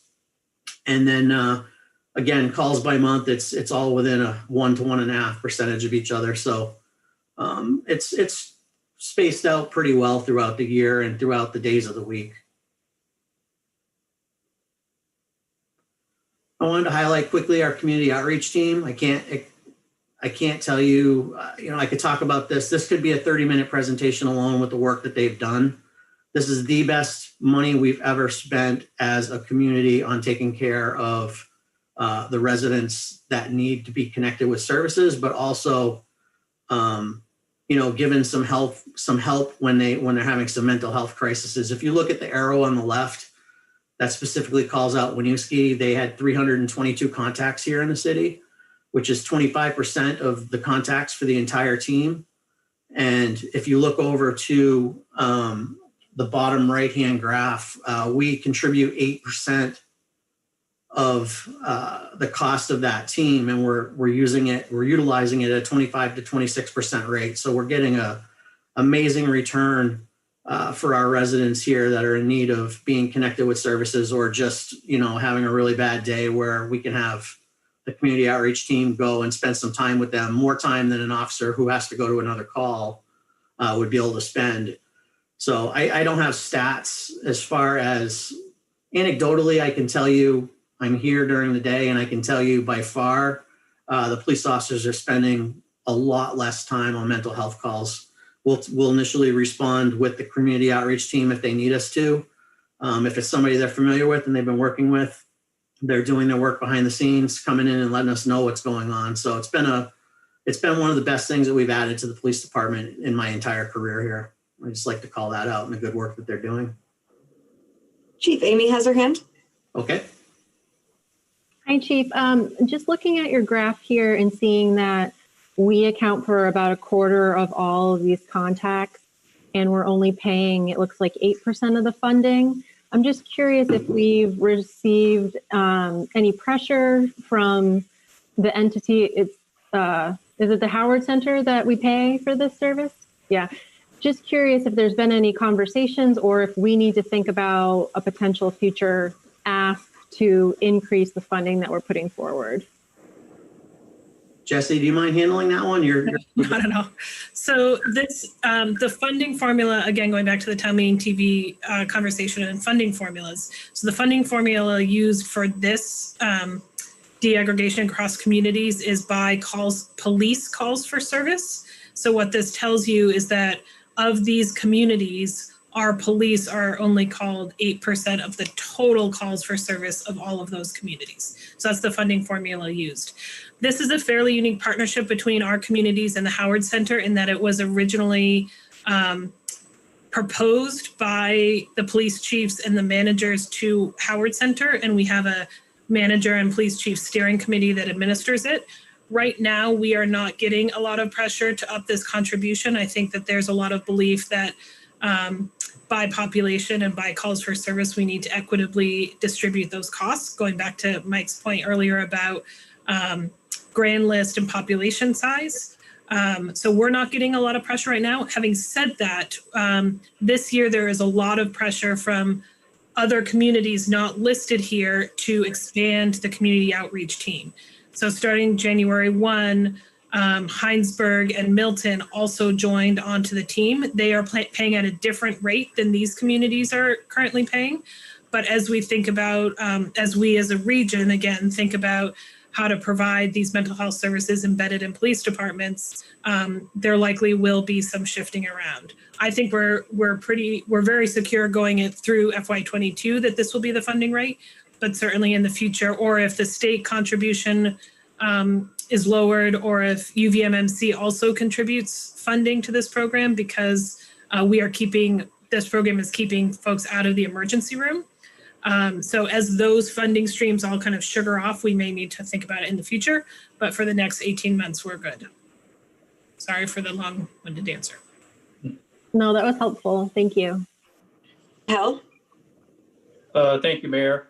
This is great, Chief. And I'm not sure what your reporting process is, but however this information can get to Commissioner Sherling, I think would be great, because the legislature has really taken a serious focus on this. And I just think we need to expand this. Thank you. Thanks, Al. I took this in part from Brandy Littlefield, who manages this program for Howard. So I have a lot of information that I could provide pretty easily to Commissioner Sherling. Great. I'm ready for the next slide. So again, I really struggled. I didn't want to talk your ears off tonight, but I just wanted to call out some pretty special things that your officers are out doing in the community. Obviously, we spent a tremendous amount of time connecting with our residents with services during times of need, anxiety, and isolation. One of the biggest and ongoing ones, I'm going to try not to give too many details just to protect the privacy of the people that are involved and the officers. But we have a vulnerable resident here in Winooski, an adult resident that has tested at the IQ of a average 12-year-old. And this person has been exploited in a number of ways and was really struggling. And we helped. One of the officers in particular has been working with Adult Protective Services, Howard Mental Health, anybody that you could possibly think of that would be involved in any of these issues. And this has been ongoing for 4 to 6 months now. And this particular officer will be in contact with this person 2 to 4 times every single shift that the person works.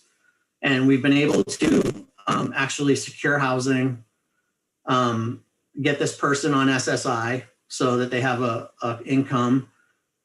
We've gotten them to in touch with counseling so that they can deal with some of this exploitation that they've dealt with. And then in the meantime, this person had also committed some crimes in Winooski. So we called the state's attorney's office and explained the entire picture to Sarah George, and she was wonderful. And we've actually helped this person navigate court. It's going to sound kind of strange hearing the police department say this, but we actually put this person in touch and advocated to have this person tested to see if they were even able to stand trial. And it was determined that they're not able to stand trial and that alternative outcomes are going to happen. So it's ongoing work that we're doing. It takes a tremendous amount of time, but like I say, Winooski's a small, close community, and every single person we can pull out of the system with, some supports and some nice stories, it's worth mentioning. We spent extra time taking care of all of our most vulnerable residents in a variety of ways. And I'm not calling this out for any, special recognition. And I know the officers probably would be mad if they knew I was even, talking about this, but I know of a story where one officer purchased gas for a single mom who was trying to get home to her relatives and was found crying at a gas station because she had $1 in her pocket, and he filled her tank. Paid for a hotel room for a family that had been denied a protection order, and the abuser wasn't living with the person anymore. So that's why the order was vacated. And unfortunately, they were staying with a friend in the apartment directly next door, and this family was scared to death. And it was only one night, but it was, as they put it, it was one night of feeling safe and secure where they were able to put their heads down and get a good night of sleep and try and come up with a plan for how to move forward. Handed out several gift cards that we had left over from the CJC to people that needed food and were in need. We paid for a hotel room for another person on a cold night that we found sleeping on a lawn that was covered with a tarp. We made food donations, collected food, and made donations to the Winooski food shelf. We did weekly check-in meetings with a particular resident that has several hundred interactions with the police department and is really trying their best, suffers from alcohol and drug addiction, and felt that she would relapse without having this constant, reassurance that she was doing the right thing and that she could get through this with the lockdowns and the isolation. And then our SRO, Jason Zeider, assisted with meal distribution and COVID-19 testing sites while the school was closed during those closures. Next slide, please. Then next, I wanted to take a slide, just say thank you for Winooski for taking care of us. I think I would have to probably fill 6 slides if I was to take a picture of all the kind notes and gift certificates and food that people would drop off and just the reassurance. And I really, I can't say enough about that with everything nationally that's going on, with police and and even, next door, in Burlington, and to have our residents embrace us and thank us on a daily during all this is just, I can't even tell you how much it's meant to not only me, but the rest of the members of the police department. So I just want to really say thank you to all of the residents that with whether it's kind words or donations of any kind, we really appreciated each and every one. And then going forward, I just want to remind people, we took great pride in all these community outreach events that we were doing. COVID put a huge stop to all of that because we just couldn't get together in groups. But the minute that we pull out of this, we're going to start right back up with all of the things that you see listed on this slide and remind people that we're committed to doing these community outreach events and getting out. And, my goal really since I've been chief is to have as many residents as possible know every officer by first name. I know that's a big goal, but that's what I would really like to see happen before in the next few years. We can get to the next slide. I'm just going to touch on some like I said, FY21 has mostly been COVID, so it's hard to really gauge what our goals were compared to the work that we did. So I'll call out some things that were expected of us and then where we stand. We'll talk a little bit more about community regional dispatch later tonight. And the pending financial outlook of that to partner with the CCPSA on implementation. That's moved along. It's slowed dramatically since COVID-19, but they are starting to meet through Zoom meetings, and it is moving along actually pretty well considering everything that's going on. The PD, I'm not going to take a whole lot of credit in this. Community Services and Margaret Bass really helped to develop this program before she moved along. We assisted in the development of that youth interventionist position with reprogrammed funds from the police department. That's really the input that we had was transferring the money over and some occasional input on the job description. And we really want to ensure that young people are best served by the city and by our community partners. We've prioritized community policing. I called this out earlier in the presentation that 4 of the top 10 categories were really caretaking tasks within our community. Also talked briefly about the community outreach team and how they continue to serve our community throughout the pandemic and ensuring that residents were connected to the services at the most appropriate level. School resource officer, again, has continued to focus on young people despite school being closed, including the meal distribution sites, the testing sites, graduation. Jason produced a couple of videos for online learning for the younger residents at the school, which was really nice. And also he and I participated in 2 different community discussions on policing and racial injustice shortly after the murder of George Floyd. It was an experience that I won't forget. It was a really, it was a learning moment, I think, for us to hear. It broke my heart, honestly, to hear our young people and the issues that they deal with on a daily basis and being marginalized and how that makes them feel. So I look forward to future conversations on how we can obviously strengthen those relationships and change those experiences into positive ones in the future. We reviewed our use of force policy. The state, there was an 8 can't wait. We were in compliance with the majority of those. I can say we were in compliance with all of them. There was one sticking point was the use of neck restraints being completely prohibited. At the state level, they actually made that decision in October. I had already changed our policy in July, waiting for the state model policy, which we still are, but all neck restraints have been prohibited by the Winooski Police Department since July. We were proactive about taking that out of our policy. Looking forward, again, regional dispatch is going to lead the discussions. This has been a project 20 to 30 years in the making, and I think it's actually going to happen this time. The city and town managers have been fabulous about really just laser focus on pushing through any and all obstacles. So look forward to as this continues to, develop into a working center. I called out that we're going to adopt the anticipated statewide use of force policy. I need to call out a couple more that are in the legislature that are being worked on.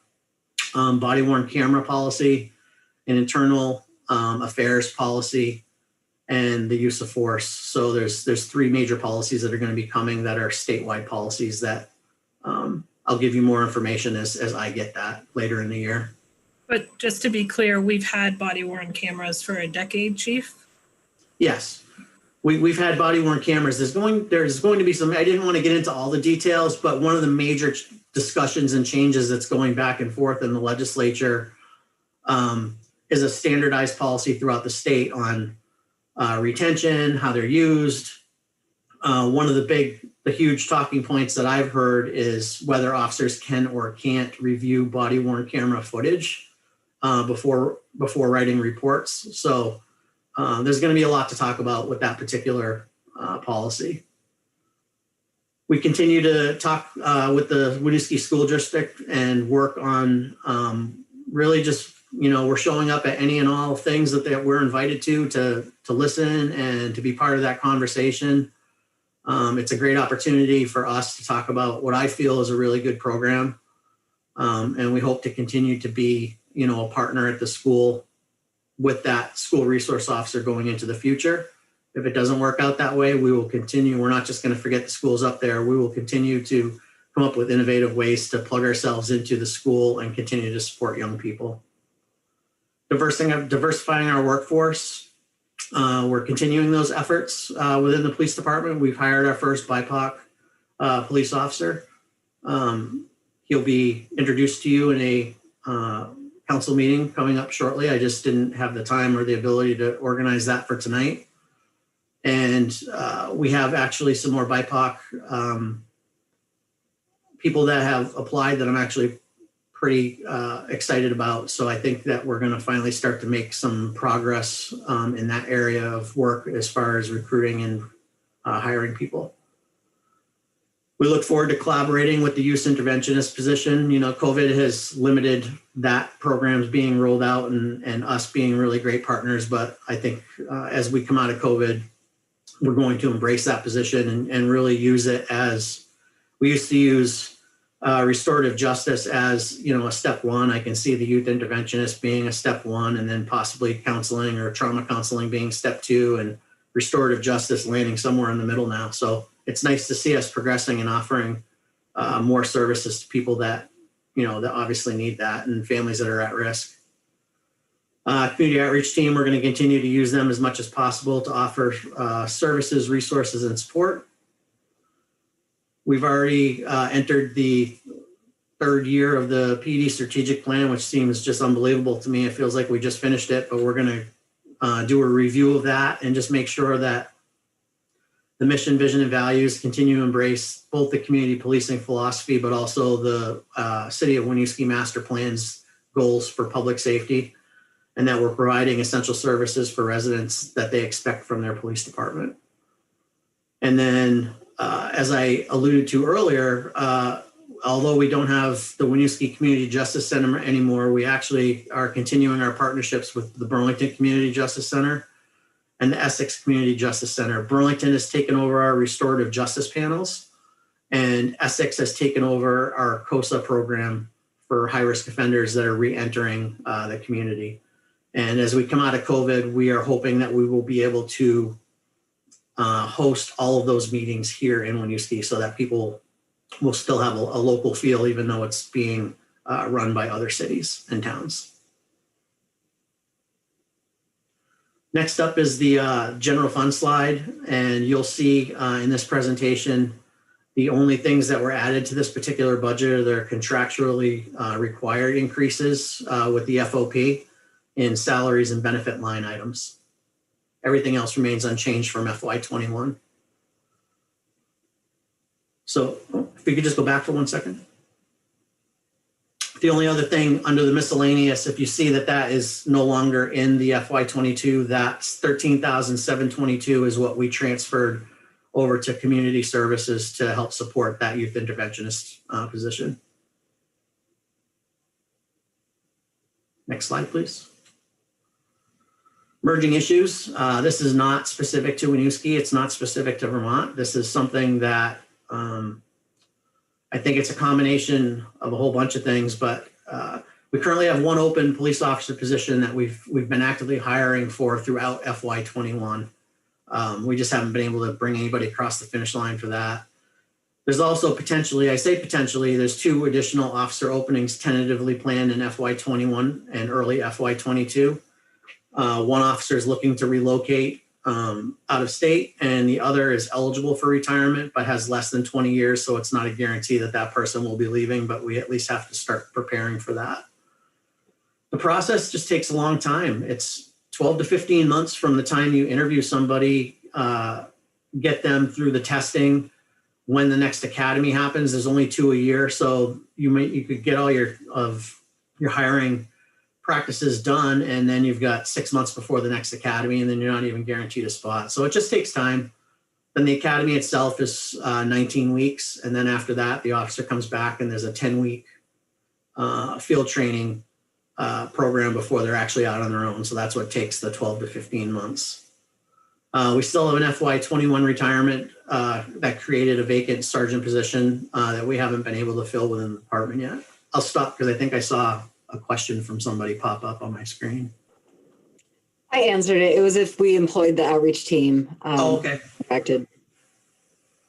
Career development. This is really important to me. One of the things that I feel makes Winooski such a great place to work is the environment that we create, the respect both towards officers and our residents, but also that we try to really develop a career path for officers so that they just don't feel like they're limited to just being a patrol officer for their entire careers.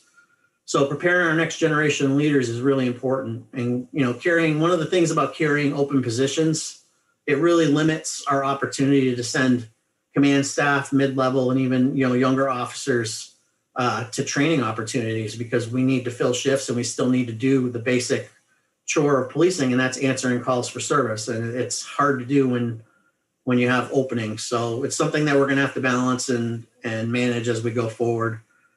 The other thing is the added stress, caused by minimum coverage, where officers are getting ordered in early and ordered over and on their days off, really does have a negative impact on the entire patrol division. So we really try to do our best to spread out our patrol coverage as much as we can, and we all pitch in and work shifts to try and make the impact of that the least amount possible.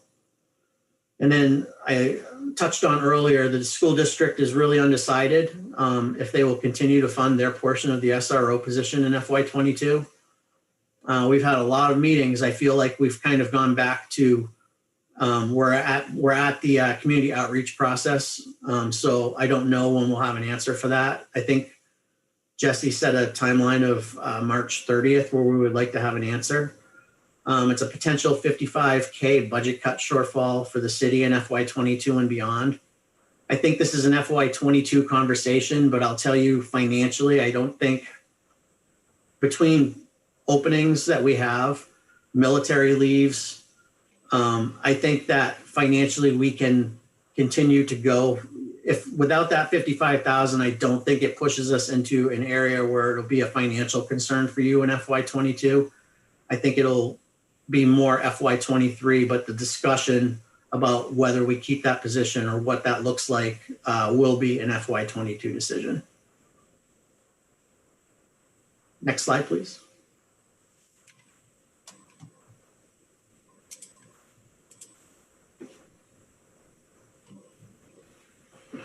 And then the last, I say it's an emerging issue. It's just because it's a huge change to how we do business. Regional dispatch is going to affect, all of these communities in a positive way. But it brings a lot of unknowns. And I've said all along, I absolutely am in favor of this because it gives our dispatchers a huge team of dispatchers in one place at one time when you're handling, bigger events where, it's really challenging for one person. I've dispatched for a while, and I'll tell you that job is hard. It's and it doesn't take a lot. You can have a 3-car accident on Main Street where you're dispatching police, fire, and rescue and answering all of them, taking phone calls and all the radio traffic. It's a lot for one person. So I think regional dispatch is going to open up a world of opportunities for our employees. And I think once the newness of it wears off, I think they'll realize the project itself was a really good plan, and it'll offer a better service to the residents of Winooski. The one thing that's going to change that I struggle with a little bit is we are very much an on-foot community, and people are very used to walking in and speaking to somebody in person, and that will change, at least in off hours. We don't know 100% what it's going to look like yet, but guaranteed, non-day shift hours, they're going to be picking up a video phone and talking to somebody over on Gregory Drive at the center. So that's going to be a little bit of a change for our community, and it's going to take some education, I think, about making sure people are dialing 911 rather than the police department number, and getting people used to not having somebody face-to-face when they walk in the building. So that's all I really have for you tonight. If there's any questions. Thank you, Chief. Mike? Yes. Hey, Chief, I'd like to thank you for the culture you have at the station. I want to thank your officers on the behalf of my family and people I know. I firsthand have seen your officers. I've seen people, residents of our community, whether they're adult or children, walk to your patrol cars and engage with your officers. And I think that speaks volumes of our community and the culture you have put into the station. I want to thank you for your response time. I personally have seen it, and I just think what you're doing down there for all our residents is a big plus, and we're lucky to have you, the officers, and the culture that you have put in forth. Thanks, Mike. I really appreciate that. I can't say enough about the work. It's easy for me to sit here and talk about the work that we do because we hire good, I tell Jesse and anybody who's willing to listen to me talk for minutes and hours on end that, I think it's not a big secret. Like, you hire good human beings and then you teach them how to be police officers, and that's always going to put you in a pretty good spot. So it's worked pretty well for us so far, and we're going to continue to do that. I just think it's great when you see kids talking to your officers when, the national narrative, you see usually the kids running away from you guys. And I just think it's just, the community of Winooski is great. And I think it starts with the safety that you put into our community. Thank you. Are there other questions from council? Jim? This is just kind of I'm just curious how this is tracking with COVID, with training budgets and ability. Like, I know that part of the challenge for training time is the lack of coverage. But I also know that training budgets has been a challenge for the police department in the past. Has that gotten worse with COVID and changes in forfeitures? Are you still able to at least provide the financial piece of training? It's mostly just a coverage, or are we going to end up with a training deficit as well if we don't have the funding for training? It's the exact opposite, actually, Jim. So part of the COVID JAG grant that we got, if you remember, was for a Police One online academy subscription for a year. So that cost $1,600. That was paid for completely by the grant. We've gone completely online. We were able to, officers have to do 30 hours. I'm not going to get into all the specifics, but we have to do 30 hours a year and hit specific annual trainings in that. Part of it's firearms, part of it's CPR and first aid. So we were able to do, we averaged 60 hours per officer of training, and it was on the online portable while they were working. So it didn't cost overtime and it didn't come out of our training budget. I don't even think we spent, I don't want to throw a number out there, but I think we spent a few $100s of the training budget last year. And I think we've spent less than 500 this year for we had some specialized online trainings that people put in for that was maybe $95 for a one-day class that we've spent some money, but I think we're going to have the majority of that training budget left over at the end of this fiscal year.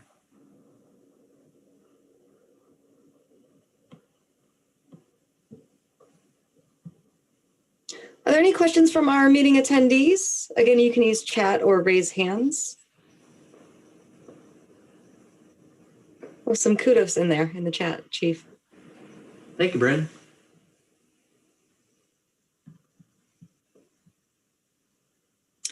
I'll also share anecdotally, I have spoken with residents, well, and ex-residents as well, who have explicitly stated to me that they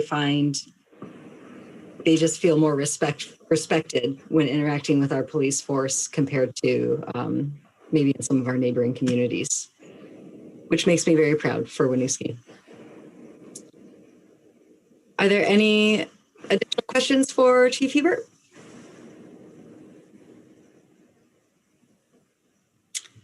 All right.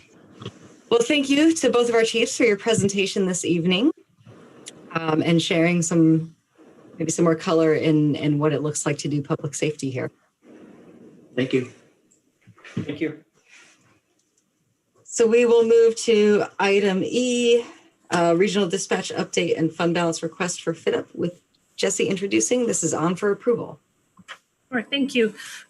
So the chiefs, Angela and I presented a memo for you tonight, about a page and a half with updates of where we are with regional dispatch. You heard the Chief Hebert speak about it a little bit.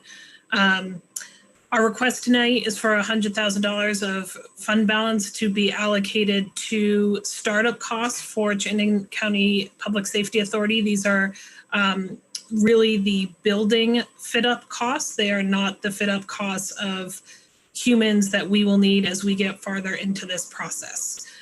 So right now, high level, as you know, in 2018, the community voted to join CCPSA.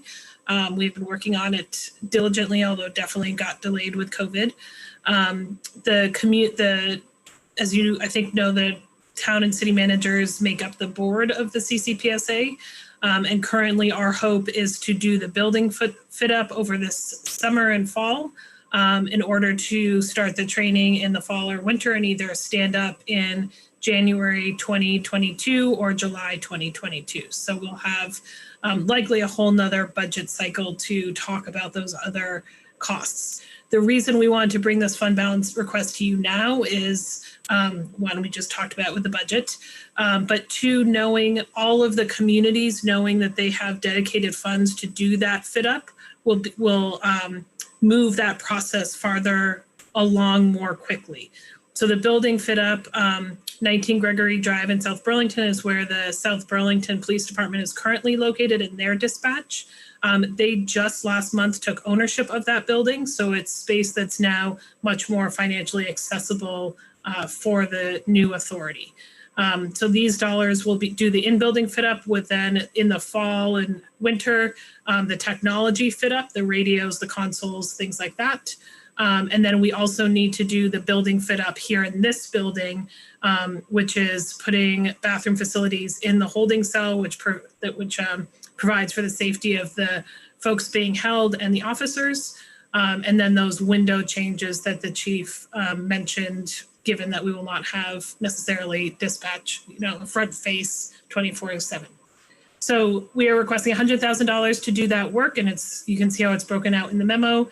And with that allocation, the council will still have access to $469,000 of unreserved fund balances available to you. Happy to answer any questions. Thank you, Jesse. Questions from council? Mike? Jesse, I have a question. So with us voting on this, and this is a probably a non-council question, but more of a contractor question. Because I do work at the South Burlington Police Department electrically. So should I abstain myself from this vote? Or will this affect me on, I don't know. I don't know the dynamics of this, and I don't want to miss a chance to bid on it because I do a lot of work over there. Oh, you're talking about the South Burlington connection. Well, yeah. So one, our conflict of interest policy, what it requires you to do is disclose a potential financial conflict of interest. So you have now done that to the council. Okay. The council could give you some guidance on if they felt that you were conflicted out. My view of that immediately is that there is no contract in place to do this work. Right, we are proactively allocating dollars for a contract that will happen in the future that will have to follow the authority's purchasing policies. So by voting on this item tonight isn't an automatic financial benefit to you. Okay. That would be my recommendation to the council, but I think you've unto just disclosing it have met the letter of the conflict of interest policy. Okay. Thanks for that disclosure, Mike, and Jesse for that suggestion or advice. Do any counselors have concerns with Mike voting on this evening? Okay, great. I also do not, given the framing that Jesse shared about what it is we're voting on. This is an ask that we knew was coming eventually. I don't have a lot of questions myself beyond what was in the memo. Anyone else have anything? Any questions from attendees?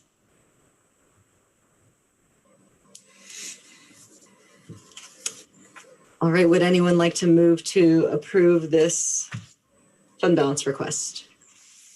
So moved. Second. Motion by Hal, second by Jim. All those in favor, please say aye. Aye. Aye. Motion carries. Thank you. And that is the end of our agenda. Who would like to move to adjourn? I have one quick question for Rick, for Chief Ebert. Chief, you said that, are we not going to be able to call the police station anymore? Or are all calls 911 now? So what I anticipate happening is we'll probably have a phone tree when you call the 0221, and it'd be similar to what Burlington has in place, where if this is an emergency, press 1 to speak with dispatcher, and it'll bounce immediately to consolidated. So it's not going to be a huge lag if people still dial that 0221, but 911, if and when it becomes a PSAP, it'll be immediate. So we're just going to have to retrain our community to use 911 first. Okay, thank you. You're welcome. Sorry about that. Motion to adjourn? So moved. Motion by Mike, second by Jim. All those in favor, please say aye. Aye. Aye. Motion carries. Thank you, everyone, for your attention. Night. Thank you. Well, good night. Night.